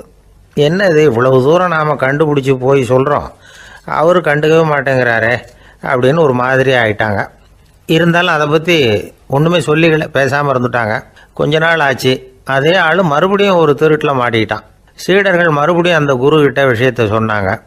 அவர் அப்பவும் வழக்கம் போல சும்மாவே இருந்துட்டார். இவர் இப்படி இருக்கிறத பார்த்ததும் அந்த சீடர்களுக்கு கோபம் வந்துட்டுது. உடனே அந்த சீடர்கள்லாம் ஒன்று கூடி பேசினாங்களாம். எல்லாருமா சேர்ந்து ஒரு விண்ணப்பம் தயார் பண்ணாங்க. அதை குருநாதர்கிட்ட கொண்டுட்டு போய் கொடுத்தாங்க. அந்த விண்ணப்பத்தில் இவங்க என்ன எழுதியிருக்கிறாங்க தெரியுமா? குருநாதர் அவர்களே, உடனே திருடனவன் மீது சட்ட நடவடிக்கை எடுக்கணும். நீங்கள் அப்படி அவனை இங்கே சேர்க்கக்கூடாது. நீங்கள் சேர்த்தீங்கன்னா நாங்கள் இங்கே இருக்கிறத பற்றி யோசிக்க ஆரம்பிச்சிருவோம். அவனை இந்த மடத்தை விட்டே துரத்தி பண்ணணும். நீங்கள் அவனை வெளியில் அனுப்புங்க, இல்லைன்னா நாங்கள் அத்தனை பேரும் வெளியில் போயிடுறோம். இப்படி தான் அந்த விண்ணப்பத்தில் எழுதியிருக்கிறாங்க. குரு அந்த விண்ணப்பத்தை வாங்கி படித்து பார்த்தார். அதுக்கப்புறம் அதை எழுதின அத்தனை பேரையும் கூப்பிட்டாரு. எல்லாரும் இப்படி வாங்கன்னாரு. வந்தாங்க. இப்படி என் எதிரில் உட்காருங்கன்னார். உட்காந்தாங்க. அப்புறம் சொன்னார், இதை பாருப்பா, நீங்கள் எல்லாரும் புத்திசாலிகள். உங்களுக்கு எது நல்லது எது கெட்டதுங்கிறது நல்லா தெரியும். நீங்கள் மேற்கொண்டு ஏதாவது படிக்கணும்னு நினச்சா வேற எங்கே வேணும்னாலும் போகலாம், அதுக்கு நான் தடை சொல்ல மாட்டேன். ஆனால் உங்களால் குற்றம் சாட்டப்பட்ட அவன் இருக்கானே, அவன் எப்படின்னா அவனுக்கு எது நல்லது எது கெட்டதுங்கிறதெல்லாம் தெரியாது. அதனால தான் திருடுறான். நீங்கள் சொல்கிறது மாதிரி அவனை அடித்து துரத்தி விடுறோம்னு வச்சுக்கோங்க, அவனுக்கு எப்படி நல்லது கெட்டது தெரியும்? அவனுக்கு அதை யார் சொல்லி கொடுக்கறது? அதனால் இங்கேயே இருக்கட்டும், அதுதான் சரி. இதுக்காக நீங்கள் எல்லாரும் என்னை விட்டுட்டு போனாலும் சரி, அவனை நான் விரட்ட மாட்டேன் அப்படின்னு விட்டாரான். இவ்வளவையும் திருடனை அந்த சீடன் கேட்டுக்கிட்டே இருந்திருக்கான். அவன் கண்களில் கண்ணீர். அப்படியே எழுந்திரிச்சு வந்தான். குரு காலில் விழுந்தான். அவன் கண்ணீரில் அவனது தீமை கழுவப்பட்டது அப்படிம்பாங்க. அதாவது சீடர்களுக்கு அந்த குருவோட பெருமை அப்பதான் புரிஞ்சுதான். ஒரு நல்ல ஆசிரியர் இருக்காருன்னு வச்சுங்க, நல்லா படிக்கிற பையனுக்கு தான் பாடம் சொல்லி கொடுப்பேன்னா அது என்ன பெரிய விஷயமா? மோசமாக படிக்கிறவனையும் மாற்றி காட்டுறேங்கிறது தான் பெருமை. இந்த காலத்து குரு ஒருத்தர் ஒரு ஆசிரமம் வச்சு நடத்திட்டு வந்தார். நிறைய பேர் தினம் வருவாங்க போவாங்க. ஒரு நாள் ஒருத்தன் வந்தான். அந்த குரு முன்னாடி போய் நின்னான். ஐயா, என்ன உங்கள் சீடனா ஏற்றுக்கணும்னா. அந்த குரு நிமிர்ந்து பார்த்தார். உன்னுடைய நோக்கம் என்னன்னு கேட்டார். ஐயா, உங்ககிட்ட கொஞ்ச நாள் இருந்தேன்னா நல்ல பழக்க வழக்கங்களை கற்றுக்கலாம், அதுக்கப்புறம் வெளியில் போய் ஒரு நல்ல தொழில் தொடங்கி வாழ்க்கையில் முன்னுக்கு வரணுங்கிறது தான் என்னோட நோக்கம் அப்படின்னா. நீ சொல்கிறது சரி, ஆனால் உன்னால் இங்கே நல்ல பழக்க வழக்கங்களை கற்றுக்க முடியலேன்னு வச்சுக்கோ, அப்போ என்ன பண்ணுவேன் அப்படின்னு கேட்டார் அவர். அப்படி ஆச்சுன்னா என்ன, உங்களை மாதிரியே ஒரு ஆசிரமம் ஆரம்பித்து அதுக்கு குருவாக இருந்துட்டு போகிறேன் அப்படின்னு நானும்.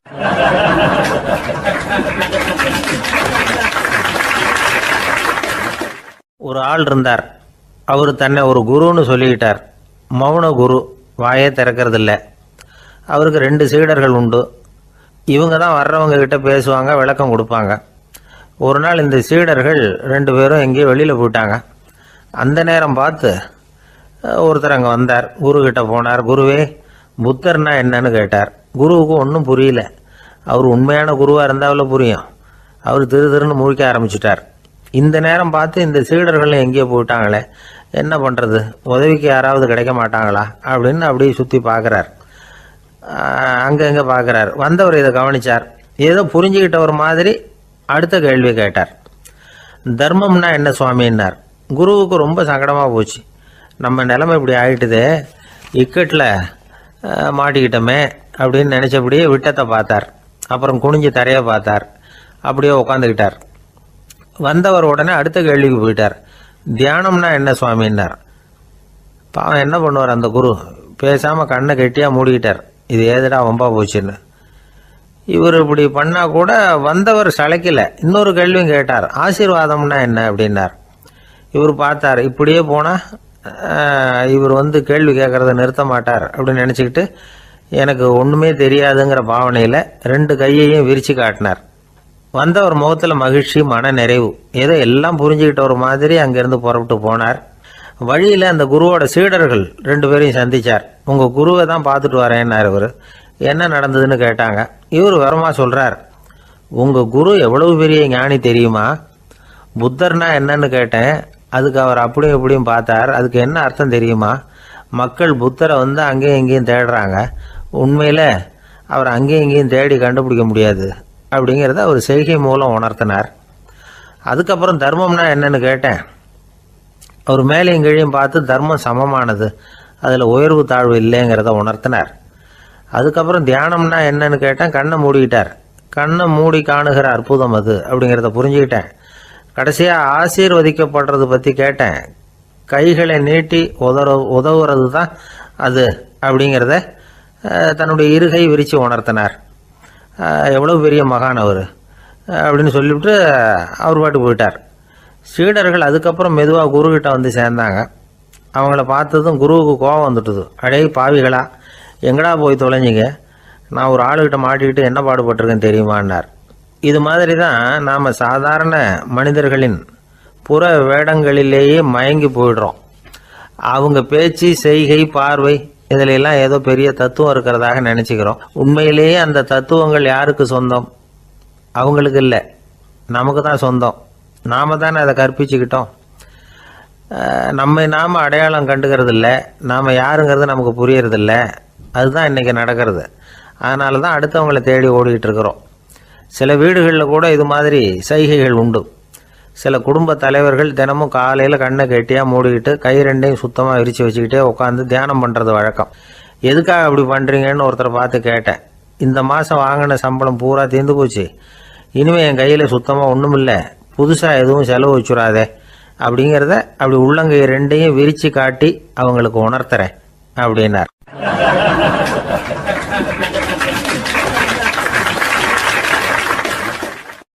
ஒருத்தன் வேகமாக ஓடி வந்தான். ஏப்பா அப்படி தலை தெறிக்க ஓடி வர்றேன்னு கேட்டேன்.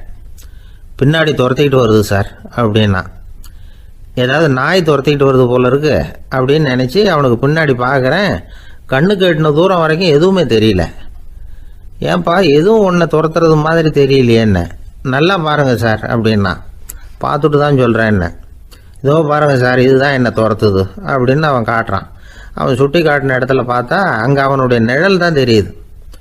என்னப்பா சொல்கிற அப்படின்னு சொல்லி அவனை சந்தேகமாக பார்த்தேன். அதுக்கப்புறம் தான் அவன் விவரமாக பேசினான். சார், எனக்கு என் நிழலை கண்டா பிடிக்கிறதில்ல. எப்போ பார்த்தாலும் இது என்னையே பின்தொடர்ந்து வந்துக்கிட்டு இருக்குது. இதை என்னால் சகிக்கவே முடியல. இதை என்கிட்டேருந்து பிரிக்கிறதுக்கு எவ்வளவோ முயற்சிகள்லாம் பண்ணி பார்த்துட்டேன், முடியலன்னா. அப்படி என்னென்ன முயற்சிகள் பண்ணினேன் அப்படின்னு கேட்டேன். அவன் என்னென்ன செஞ்சாங்கிறத விவரமாக சொன்னான்.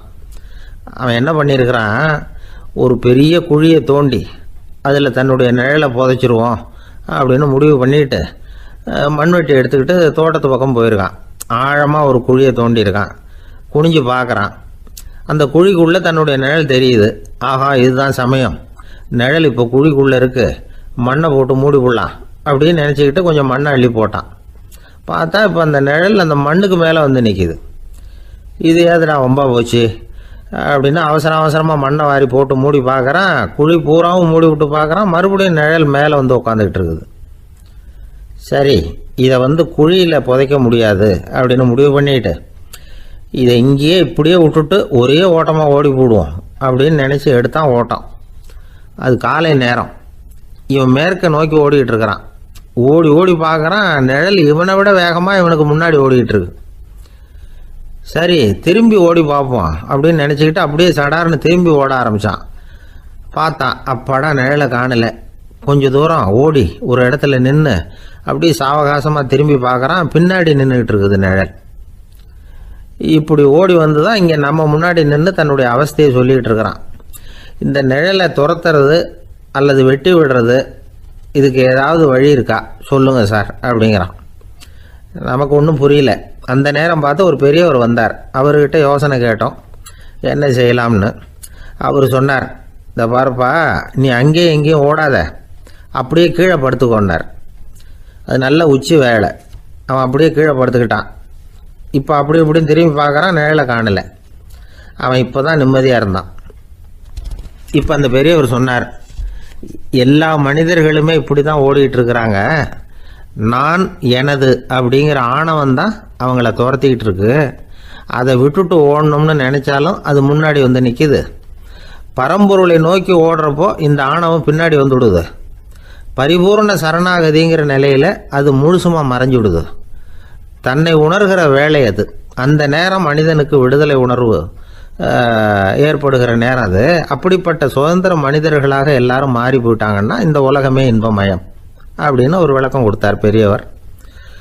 நம்மால் ஒருத்தர் வேகமாக ஓடி வந்துக்கிட்டு இருந்தான். ஏன்டா அப்படி ஓடி வர்ற அப்படின்னு கேட்டார் எதிரில் வந்தவர். ஆசை துரத்துது, அதுதான் ஓடி வர்றேன்னா. உனக்கு என்ன ஆசைன்னு கேட்டார். எனக்கு ஒன்றும் ஆசை இல்லைங்க, என்னை எப்படியாவது பிடிச்சுடணும்னு போலீஸ்காரங்களுக்கு ஆசை. அந்த ஆசை இப்போ என்னை துரத்தி பின்னாடி வந்துக்கிட்டு இருக்குது. அதுதான் தப்பிச்சு வந்துக்கிட்டு இருக்கிறேன். குறுக்க நிற்காதீங்க சார், வழியை விடுங்க அப்படின்னு சொல்லிவிட்டு வேகமாக ஓடி மறைஞ்சான்.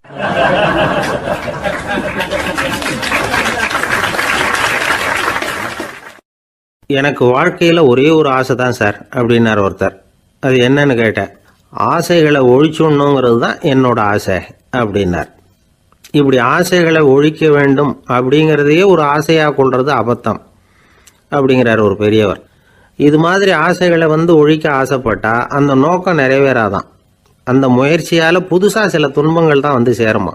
அதில் புதுசாக ஒரு ஆசை தலை தூக்கும் அப்படிங்கிறார் அவர். ஆசைகளை தானாக விழ வச்சுடலாம். அதுக்கு வழி என்ன தெரியுமா? எந்த ஒரு ஆசையையுமே பூரணமாக நிறைவேற்றி கொள்ள முடியாதுங்கிறத உணரணும்.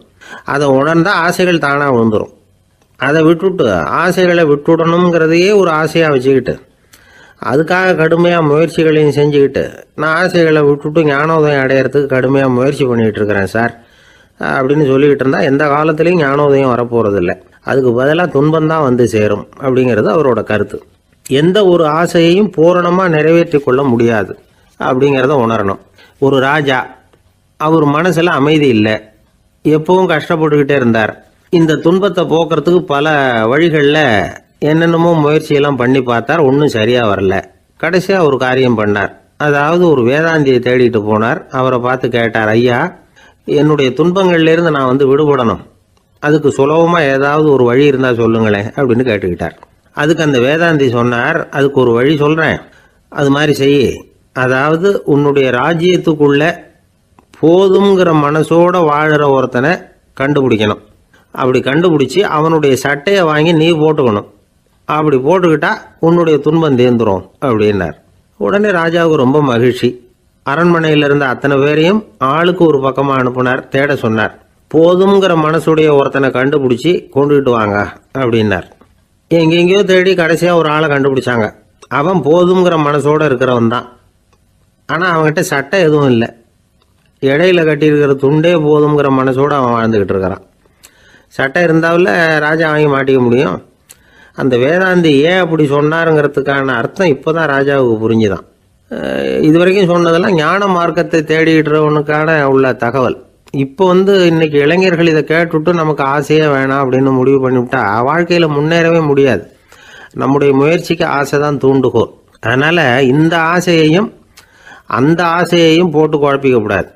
ஆனால் ஒன்று, பேராசை நமக்கு தேவையில்லை. நாம் படுற ஆசையிலேயும் ஒரு நியாயம் இருக்கணும். ஏன்னா நம்மளில் சில பேர், நீங்கள் தான் சார் சொன்னீங்க, அதனால தான் ஆசைப்பட்டேன், அரை தான் கிடச்சிது மிச்சம் அப்படிம்பாங்க கன்னத்தை தடவிக்கிட்டே. அதனால் இப்போல்லாம் எந்த தகவலை சொன்னாலும் ரொம்ப எச்சரிக்கையாக இருக்க வேண்டியிருக்குது. ஒரு ஆள் ஒரு கடை வச்சு வியாபாரம் பண்ணிக்கிட்டு இருந்தான். அவனுக்கு ரொம்ப பேராசை, நிறைய பணம் சேர்க்கணும்னு. திடீர்னு ஒரு நாள் அவனுக்கு உடம்பு ரொம்ப சுகம் இல்லாமல் போயிட்டுது. இனிமேல் பிழைக்கிறது கஷ்டங்கிற நிலைமை. மரணப்படுகையில் இருக்கிறான். சொந்தக்காரங்கள்லாம் சுற்றி உட்காந்துருக்குறாங்க. இவன் மெதுவாக கண்ணை திறந்து பார்க்குறான். என் வீட்டுக்காரி எங்கேன்னா, இதோ இருக்கேன் அப்படின்னாங்க அந்த அம்மா. பசங்கள்லாம் எங்கேங்கிறான். இதோ பக்கத்தில் தான் நின்றுட்டு இருக்கிறோங்கிறாங்க. பொண்ணுங்க எங்கேங்கிறான். எல்லாம் இங்கே தான் இருக்கிறோம் அப்படிங்கிறாங்க. எல்லாம் இங்கே தான் பக்கத்தில் தான் இருக்கோம், நீங்கள் கவலைப்படாதீங்கன்னு சொல்கிறாங்க எல்லாம். அவன் மெதுவாக கஷ்டப்பட்டு வாயை திறந்து, அட பாவிங்களா, எல்லாரும் இங்கே இருந்தால் அங்கே கடையை யார் கவனிக்கிறது அப்படின்னானா.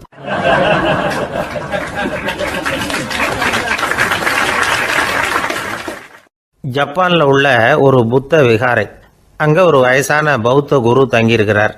ஒரு நாள் ராத்திரி கடுமையான குளிர். அவரால் தாங்க முடியல. பார்த்தார், மரத்தில் செஞ்ச புத்த சிற்பங்கள் அங்கே நிறைய இருந்தது. அதில் ஒன்றை எடுத்து அதுக்கு தீ மூட்டி அந்த நெருப்பில் குளிர் காஞ்சிக்கிட்டு இருக்கிறார்.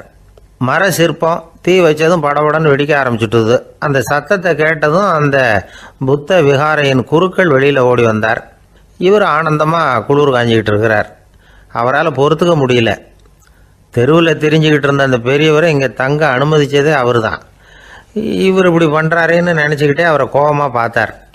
ஏன் இப்படி கோபமாக பார்க்குறீங்க, இப்படி வந்து உட்காருங்க அப்படிங்கிறாரு இவர். அவருக்கு இன்னமும் கோபம் வந்துட்டுது. எங்கள் கடவுளை வந்து எரிச்சுட்டீங்களே அப்படின்னு சத்தம் போட்டாராம். அப்படியா அப்படின்னு கேட்டுக்கிட்டே அந்த சாம்பலை கிளறினார் இவர். என்ன செய்கிறீங்கன்னு கேட்டிருக்காரு அவர். நான் எலும்புகளை தேடுறேன்னாராம். நீங்கள் ஒரு பைத்தியம், இது ஒரு மர சிற்பம், இதில் எலும்புகள் கிடையாது அப்படின்னாராம். அவருக்கு கோபம் வந்துட்டுது. உடனே வெளியில் போங்கன்னு கத்தியிருக்கார். வெளியில் தள்ளி கதவையும் சாத்தி விட்டாராம். மறுநாள் காலையில் கதவை திறந்து பார்த்தா அந்த வயசான பெரியவர் ஒரு மைல்கல் மேலே சில காட்டு பூக்களை வச்சு புத்தம் சரணம் கச்சாமின்னு சொல்லிக்கிட்டே இருக்கிறார். இவருக்கு சந்தேகமாக போட்டுது. கிட்ட போனார். என்ன செஞ்சுக்கிட்டு இருக்கீங்கன்னு கேட்டார். இது என்னுடைய காலை நேர பிரார்த்தனைனாராம். நிஜமாகவே நீங்கள் ஒரு பைத்தியமாக தான் இருக்கணும், ஏன்னா அது ஒரு மைல்கல் அப்படின்னாராம். இப்போ அந்த பெரியவர் சொன்னாராம், நீங்கள் ஒரு மரத்தை புத்தராக நினைக்கும் பொழுது நான் ஏன் ஒரு மைல்கல்ல புத்தராக நினைக்கக்கூடாது? நான் வந்து புத்தரை எரிக்கலாம், ஏன்னா அவரை நான் நேசிக்கிறேன். அந்த சிற்பம் வந்து மரத்தால் ஆனதுங்கிறது எனக்கு தெரியும். நான் ஒரு மைல்கல்லை தொழலாம், ஏன்னா அது எனது பூக்களை தாங்குது. நான் இந்த மைல்கல்லுக்குள்ளே மறைஞ்சிருக்கிற புத்தரை பார்க்குறேன். யாராவது ஒரு சிற்பி இதை சிலையாக்கினாதான் நீங்கள் புத்தரை பார்க்க முடியும். அன்னைக்கு ரொம்ப குளிராக இருந்தது. நான் எனக்குள்ளே இருக்கிற புத்தரையும் பாதுகாக்கணும். உள்ளே இருக்கிற புத்தரை காப்பாற்றுறதுக்காக வெளியில் உள்ள புத்தரை எரிக்கலாம், அதில் ஒன்றும் தப்பு இல்லை. அது அவருடைய போதனையிலேயே இருக்குது. உனக்குள் ஜோதியாக இரு அப்படிங்கிறது அவருடைய போதனை. என்னுடைய புத்தர் வந்து குளிரில் நடுங்கிட்டு இருந்தார். அந்த மர சிற்பங்கள் வெயில் மழையில் உணர்ச்சி இல்லாமல் இருந்தது, அதனால் அப்படி பண்ணினேன். ஆனால் நீங்கள் என்ன பண்ணீங்க? நான் ஒரு மர புத்தரை எரிச்சதுக்காக உயிருள்ள புத்தரை வெளியில் தள்ளி கதவை சாத்தினீங்க அப்படின்னாராம் அந்த பெரியவர். உண்மையான பக்திங்கிறது இதுதான். அதாவது உனக்குள் ஜோதியாக இரு அப்படின்னு புத்தர் சொன்னார் இல்லையா, அது மாதிரி தனக்குள் ஜோதியாக இருக்கிற இந்த காலத்து ஆசாமிகள் நிறைய பேர் உண்டு. எப்பவும் போதையிலேயே இருக்கிறவங்க. ஒரு நாள் நடு ராத்திரி ஒரு மது கடையில் ஒரு ஆள் அங்குள்ள சிப்பந்திகள் கிட்ட கேட்டுக்கிட்டு இருக்கிறான். மறுபடியும் இந்த கடை எப்போ திறப்பாங்கன்னு கேட்டானா. நாளைக்கு காலையில் 8 மணிக்கு திறப்பாங்க அப்படின்னு நானா அங்கே இருந்த ஆள். அவன் திருப்பி திருப்பி அதையே கேட்டுக்கிட்டு இருக்கான். இவனுக்கு பதில் சொல்லி சொல்லி அழுத்து போச்சு. அதான் சொல்கிறேன் ஐயா, நாளைக்கு காலையில் வா அப்படின்னாங்களாம். அதுக்கு இவன், நான் வர்றதுக்காக கேட்கலையா, நேத்திக்கு வந்தவன் உள்ளேயே மாட்டிக்கிட்டேன், வெளியில் போகிறதுக்காக கேட்டேன் அப்படின்னானா.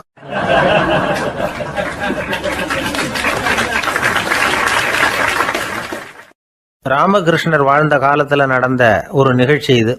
அப்போ ஒரு ஓவியர் இருந்தாராம். அவருக்கு ஒரு ஆசை, ராமகிருஷ்ணர் படத்தை வரையணும்.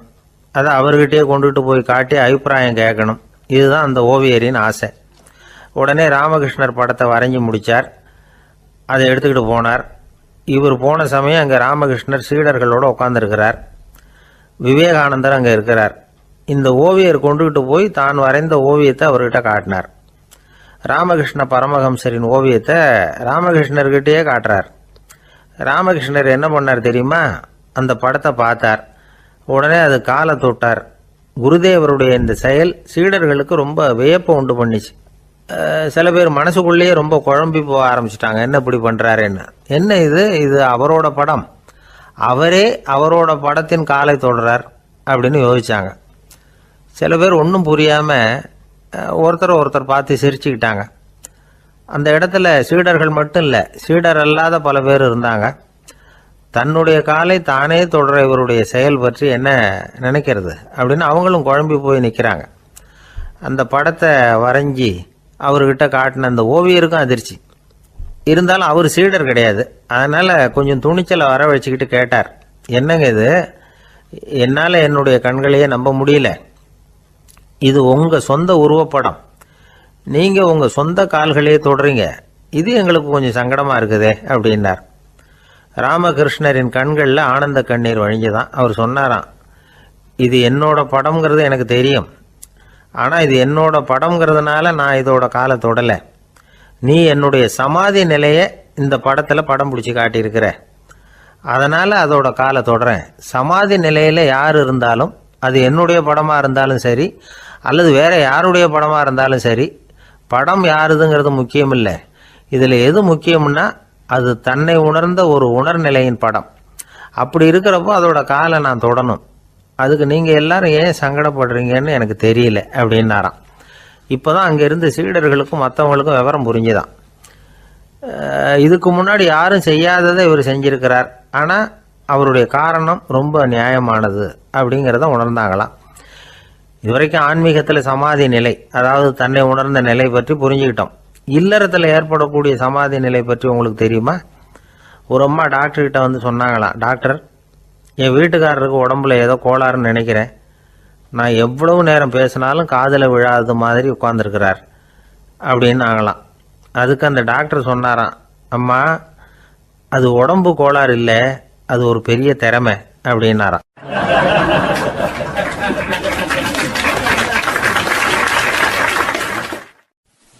ஒரு ஏரி ஓரமாக 2 பசங்க நடந்து போய்கிட்டு இருக்கிறாங்க. அதில் ஒருத்தன் பணக்கார வீட்டு பையன், இன்னொருத்தன் ஏழை. இவங்க 2 பேரும் போய்கிட்டு இருக்கிறாங்க. வழியில் ஒரு இடத்துல ஒரு ஜோடி செருப்பு இவங்க கண்ணில் படுது. ஒரு விவசாயி அந்த செருப்பை அங்கே விட்டுட்டு பக்கத்தில் இருந்த ஏரியில் கை காலை கழுவிட்டு இருக்கிறார். உடனே அந்த பணக்கார பையனுக்கு ஒரு ஐடியா. அவன் சொன்னானா, டேய், இப்போ ஒரு வேடிக்கை செய்யலாம், அந்த செருப்பு 2ஐயும் தூக்கி எட்டத்தில் வீசி எரிஞ்சிருவோம். அந்த ஆள் வந்து பார்த்துட்டு செருப்பை தேடி அல்லாடுவான், அங்கேயும் இங்கேயும் ஓடுவான், திருன்னு முழிப்பான். அதை பார்த்து நாம் ரசிக்கலாம், நல்ல தமாஷா இருக்கும் அப்படின்ட்டுருக்கான். இப்படி சொல்லிவிட்டு அந்த செருப்புகளை தூக்கத்துக்கு போனானா. கொஞ்சம் பொறு அப்படின்னானா அந்த ஏழை பையன். ஏன்னு கேட்டிருக்கான் அவன். இப்போ அந்த ஏழை பையன் சொன்னானா, நீ சொல்கிறது ஒன்றும் வேடிக்கை கிடையாது, உன்னோட செருப்பு தொலைஞ்சா உன் அப்பா உடனே உனக்கு வேற செருப்பு வாங்கி கொடுத்துருவார். ஆனால் அந்த ஆளுக்கு இந்த செருப்பு தொலைஞ்சதுன்னா வேற புதுசாக வாங்கிறதுக்கு வாயையும் வயத்தையும் கட்டி பணத்தை சேர்க்க வேண்டியிருக்கும். அதனால் நான் ஒரு வேடிக்கை சொல்கிறேன், அது மாதிரி செய், அது இன்னமும் தமாஷா இருக்கும் அப்படின்னு நானா. எப்படி அது சொல்லுன்றிருக்கான் அவன். செருப்பு 2ம் அது இருக்கிற இடத்துலயே இருக்கட்டும், உன் சட்டை பையிலிருந்து ஒரே ஒரு ரூபா நாணயத்தை எடு, அதை அந்த செருப்பு மேலே அதோட குதிகால் பகுதியில் வச்சுட்டு நாம் 2 பேரும் அந்த மரத்துக்கு பின்னாடி ஓடி போய் மறைஞ்சு நின்றுக்குவோம். அப்புறம் பாரு வேடிக்கை அப்படின்னா. அதே மாதிரி ₹1 காசு செருப்பு மேலே வச்சுட்டு இவங்க 2 பேரும் மறைஞ்சு நின்றுக்கிட்டாங்க. கொஞ்ச நேரத்தில் அந்த விவசாயி வந்தார். காலில் உள்ள மண்ணை தட்டிவிட்டு செருப்பை மாட்டுறதுக்காக போனார். அங்கிருந்த காசு கண்ணில் போட்டுவிட்டது. அவருக்கு ஆச்சரியமாக போச்சு. அதை கையில் எடுத்து பார்க்குறார். 4 பக்கமும் திரும்பி திரும்பி பார்க்குறார், யார் இதை வச்சிருப்பான்னு. கடைசியில் ஆகாயத்தை பார்க்குறார். ஆண்டவா, இது உன்னோட கருணை தான், நீ தான் யாரோ புண்ணியவான் மனசில் தர்மம் பண்ணுற எண்ணத்தை உண்டாக்கி இருக்கிற, அந்த புண்ணியவான் நல்லா இருக்கணும் அப்படின்னு வாழ்த்தி அந்த காசை கண்ணில் ஊற்றிக்கிட்டாராம். மறைஞ்சிருந்து பார்த்துக்கிட்டு இருந்த ஏழை பையன் இப்படி சொன்னான், பாத்தியா, உன்னை புண்ணியவான்னு வாழ்த்தி விட்டு போகிறார் அந்த ஆள், அவருக்கும் சந்தோஷம், அதை பார்த்து நமக்கும் சந்தோஷம். உனக்கு ₹1 ஒரு பெரிய விஷயம் இல்லை, ஆனால் அதனால் நமக்கு கிடைச்சிருக்கிற மகிழ்ச்சி ரொம்ப உயர்வானது அப்படின்னு நானும். வேடிக்கையும் கிண்டலும் இது மாதிரி அடுத்தவங்களுக்கு இடைஞ்சலா இல்லாமல் இருக்கணும் அப்படிங்கிறார் கலைவாணர். ஆனால் பாருங்க, அவருக்கே இடைஞ்சலா வர்ற விஷயங்களை கூட அவர் வேடிக்கையாக தான் எடுத்துக்கிட்டாராம். ஒரு தடவை ஒருத்தர் கலைவாணர்கிட்ட வந்து, ஐயா என் குழந்தை செத்து போச்சு அப்படின்னு சொல்லி அழுதாராம். உடனே இவர் அவருக்கு 100 ரூபா பணத்தை கொடுத்து, இந்தாங்க அடக்கம் செய்யுங்க அப்படின்னு சொல்லி அனுப்பி வச்சாராம். 1 வருஷம் கழிச்சு மறுபடியும் அதே ஆள் வந்திருக்கார். இவர் மறந்துருப்பாருங்கிற நினைப்புல, அண்ணே என் குழந்தை இறந்து போச்சுண்ணே அப்படின்னாராம். இவர் மறுபடியும் 100 ரூபா கொடுத்து ஆறுதல் சொல்லி அனுப்பி வச்சாராம். 7-8 மாசம் கழிச்சு மறுபடியும் அதே ஆள் வந்திருக்கார். அவர் வாயை திறக்கிறதுக்கு முன்னாடியே இவர் 100 ரூபாய் அவர் கையில வச்சு, போன 2 தடவை தான் குழந்தை செத்து போச்சு, இந்த தடவையாவது அதை சாகாம காப்பாத்தி விடு அப்படின்னு சொல்லி அனுப்பி வச்சாராம். அதுக்கப்புறம் அந்த ஆள் வர்றதே இல்லையா.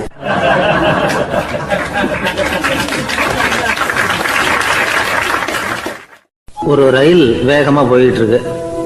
அது ஒரு ரயில்வே ஸ்டேஷன்ல கொஞ்ச நேரம் நின்னுது. அப்போ அதுல ஒரு ஆள் ஏறினார். தலையில ஒரு மூட்டையை வச்சிருந்தார். மூட்டையை தலையில சுமந்துக்கிட்டே உள்ள வந்தாரு. மூட்டையை தலையில சுமந்துக்கிட்டே ஒரு இடத்துல உட்கார்ந்தார். ரயில் மறுபடியும் புறப்பட்டது. இவர் தன் தலையில இருந்த மூட்டையை கீழே இறக்கி வைக்கணும்ல, வைக்கல, சுமந்துக்கிட்டே வர்றார்.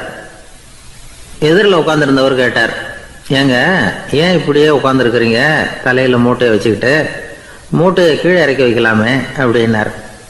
வேணாங்க, பாவம், தலையில இருக்கிற மூட்டையை இறக்கி ரயிலில் வச்சா ரயிலுக்கு பாரம் அதிகமாக இருக்கும் அப்படின்னார் அவரு. இப்படி ஒரு ஆளை பார்த்தா நமக்கு சிரிப்பு தான் வரும். ஏன்னா ரயிலுங்கிறது அந்த மூட்டையையும் சேர்த்து சுமந்துக்கிட்டு தான் போகுது. அவன் அந்த மூட்டையை தலையில வச்சிருந்தாலும் ஒண்ணுதான், தரையில வச்சிருந்தாலும் ஒண்ணுதான். அதனால ரயிலுக்கு எந்த மாற்றமும் ஏற்பட போறதில்லை. அதே மாதிரி தான் நம்ம மனமும். இதுவும் ஒரு தேவையில்லாத சுமை, அனாவசியமா சுமந்துக்கிட்டு இருக்கிறோம். இதை கீழே இறக்கி வச்சுட்டா வாழ்க்கை பிரயாணம் சுகமா இருக்கும். ரயில் பிரயாணம் பண்ற அந்த ஆள் மூட்டையை சுமக்கிறான், வாழ்க்கை பிரயாணம் பண்ற நாம மனசை சுமக்கிறோம். இது ரெண்டுக்கும் எந்த வித்தியாசமும் இல்லை. மனசை கீழே இறக்கி வச்சுட்டா பாரம் இல்லாமல் வாழலாம், பறவைகள் மாதிரி பறக்கலாம், குழந்தைகள் மாதிரி கள்ளங்கபடம் இல்லாம வாழலாம். இந்த வெளி உலகத்துல நாம நிலை பெற்று இருக்கணும், வேரூன்றி இருக்கணும். அதே சமயம் நம்முடைய உள்வெளியில ஆன்மீக வாழ்க்கையில பாரம் இல்லாம இருக்கணும். அப்போ பறக்கணும், நதியை போல ஓடணும், மிதக்கணும். பயணம் சுகமா இருக்கும், களைப்பு தெரியாது, கவலை தெரியாது. ஒரு சீடன் போதி தர்மரை நாடி வந்தான். குருவே, நீங்கள் என்ன வெறுமையாக இருக்க சொன்னீங்க, நான் இப்போ மறுபடியும் வெறுமையானவன் ஆகிட்டேன், அதனால இப்போ என்ன செய்ய சொல்றீங்க என்ன அப்படின்னு சொல்லி நின்னான். உடனே அந்த குரு பக்கத்தில் இருந்த ஒரு குச்சியை எடுத்து அவன் தலையில் அடிச்சு, போய் அந்த வெற்றுத்தன்மையையும் வீசி எறிந்து விட்டு வா அப்படின்னார். நான் இப்போ காலியா இருக்கிறேன்னு ஒருத்தன் சொல்றான்னு வச்சுங்க, அது உண்மை இல்லை. ஏன்னா இன்னமும் அதுல நான்கிற எண்ணம் இருக்குது. எந்த சிந்தனையும் இல்லாம இருக்கிறது கடினம்தான். ஆனாலும் மனிதன் அதுல உள்ள நுட்பத்தை புரிஞ்சுக்கிட்டான்னா, இவ்வளவு தூரம் தூக்கி சுமந்துக்கிட்டு வந்த அந்த மனதின் முட்டாள்தனத்தை அவனே பார்த்துட்டு சிரிப்பான். இதுதான் பெரியவங்க சொல்லியிருக்கிற ஆலோசனை. நம்மால் ஒருத்தன் தலையில ஒரு பெரிய மூங்கில் கூடையோட ரயில்ல உட்கார்ந்தான். கூடை தலையில இருந்தது, கீழே இறக்கி வைக்கல. எதிரில் இருந்தவர் கேட்டார், ஏங்க எதுக்காக அதை அனாவசியமா சுமந்துக்கிட்டே இருக்கீங்க, கீழே இறக்கி வைங்களேன்னார். இல்லைங்க, நான் வீட்டை விட்டு புறப்படும் பொழுதே என் பையன் சொல்லிவிட்டான், கூடைய தலையை விட்டு இறக்கக்கூடாதுன்னு அப்படின்னார். அவன் சின்ன பையன், விவரம் இல்லாம சொல்லியிருப்பான். இப்ப என்ன நேரில் வந்தா பார்த்துக்கிட்டு இருக்கிறான், நீங்க இறக்கி வைங்கன்னார் அவர். அவன் நேரில் பார்த்துக்கிட்டு இல்ல, இருந்தாலும் நான் இந்த கூடையை கீழே இறக்கி வச்சா அது அவனுக்கு தெரிஞ்சிடும் அப்படின்னாரு இவர். அது எப்படின்னார் அவர். அவன் தனக்கு டிக்கெட் வாங்க வேணாம்னு சொல்லி இப்ப இந்த கூடைக்குள்ளதான் உட்கார்ந்துருக்கிறான் அப்படின்னார் இவர்.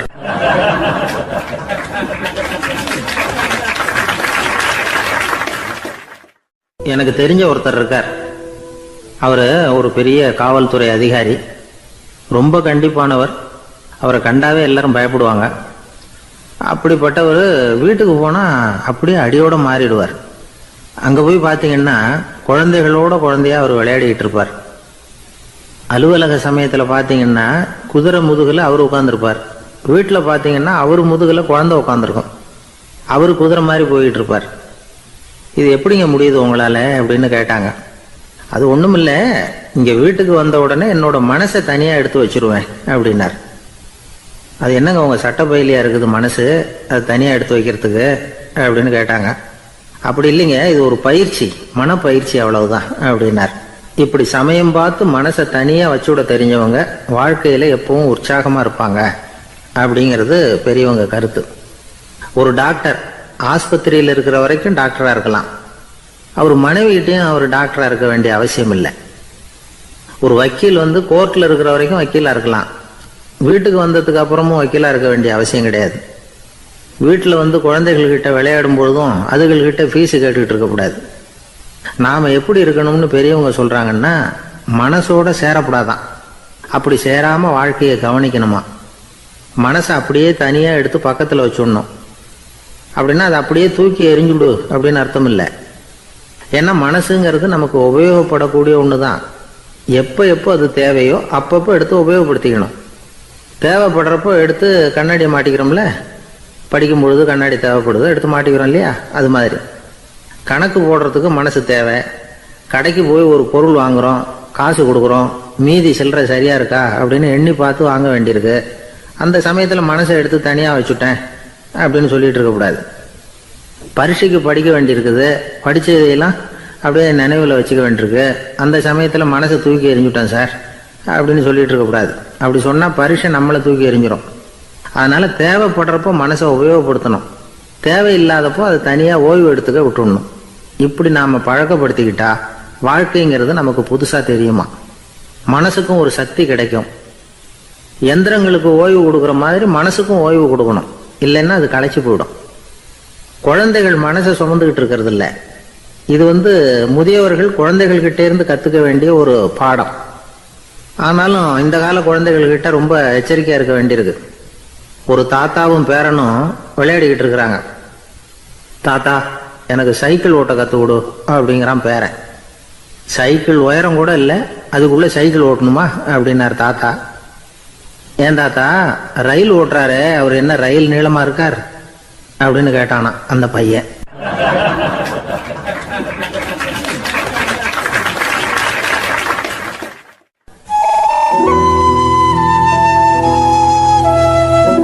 இருக்கிறாங்க. அந்த வழியா போறவங்க வர்றவங்க எல்லாம் அந்த இடத்துல நின்று அது என்ன மண்டபம் அப்படின்னு விசாரிக்க ஆரம்பிச்சாங்க. அந்த அப்பாவும் பிள்ளையும் தான் வர்றவங்களுக்கெல்லாம் விவரம் சொல்லிட்டு இருக்கிறாங்க. அதாவது இந்த இடத்துல ஒரு பெரிய மகான் சமாதி ஆயிருக்கார், அவர் சமாதியான இடத்துல இந்த நினைவு மண்டபத்தை கட்டியிருக்கிறோம் அப்படின்னாங்க. ஊர் பூரா இந்த செய்தி பரவிச்சு. நிறைய பேர் அந்த இடத்தை தேடி வர ஆரம்பிச்சாங்க. இங்கே கொஞ்ச நேரம் உட்காந்துட்டு போனால் மனசுக்கு ஒரு நிம்மதி கிடைக்குது அப்படின்னாங்க. அங்கே இருந்த உண்டியலில் நிறைய காசு போட்டுட்டு போகிறாங்க. பணம் கிடுகிடுன்னு நிறைய சேர ஆரம்பிச்சுட்டுது. பணம் நிறைய சேர்ந்த உடனே அந்த அப்பாவுக்கும் பிள்ளைக்கும் தகராறு வந்துட்டுது.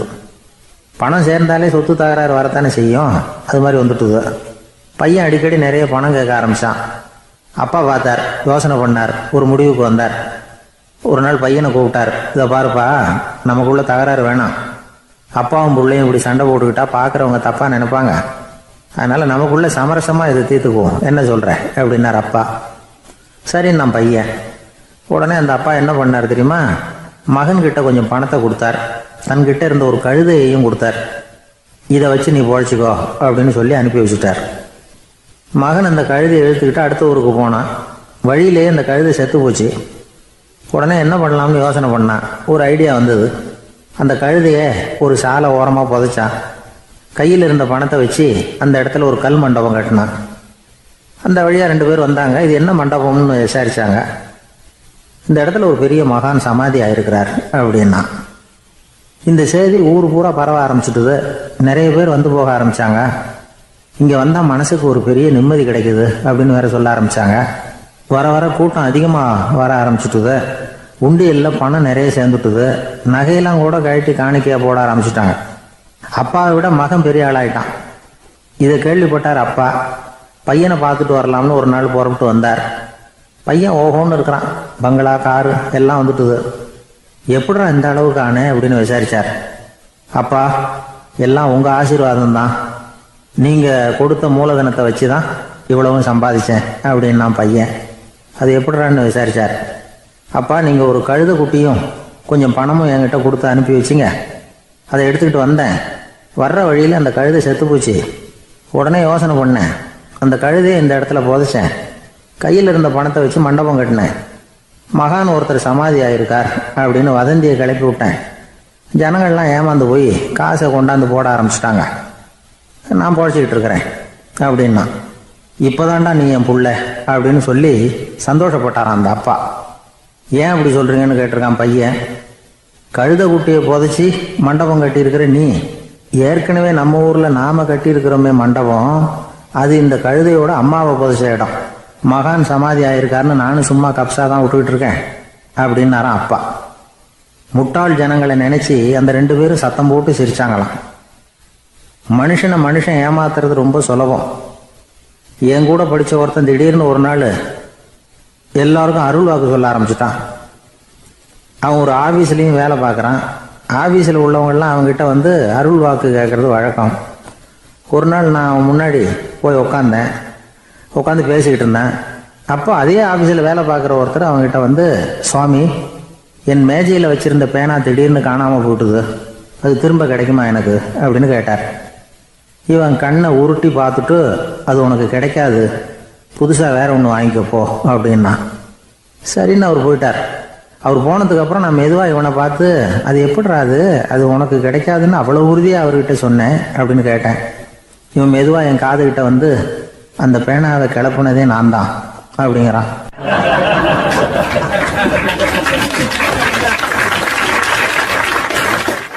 நாட்டில் நல்லவங்க ஒருத்தர் 2 பேர் இருக்கிறதுனால தாங்க மழையே பெய்யுது அப்படின்னு சொல்கிறது உண்டு. நல்லார் ஒருவர் உளரேல் அவர் பொருட்டு எல்லாருக்கும் பெய்யும் மழை.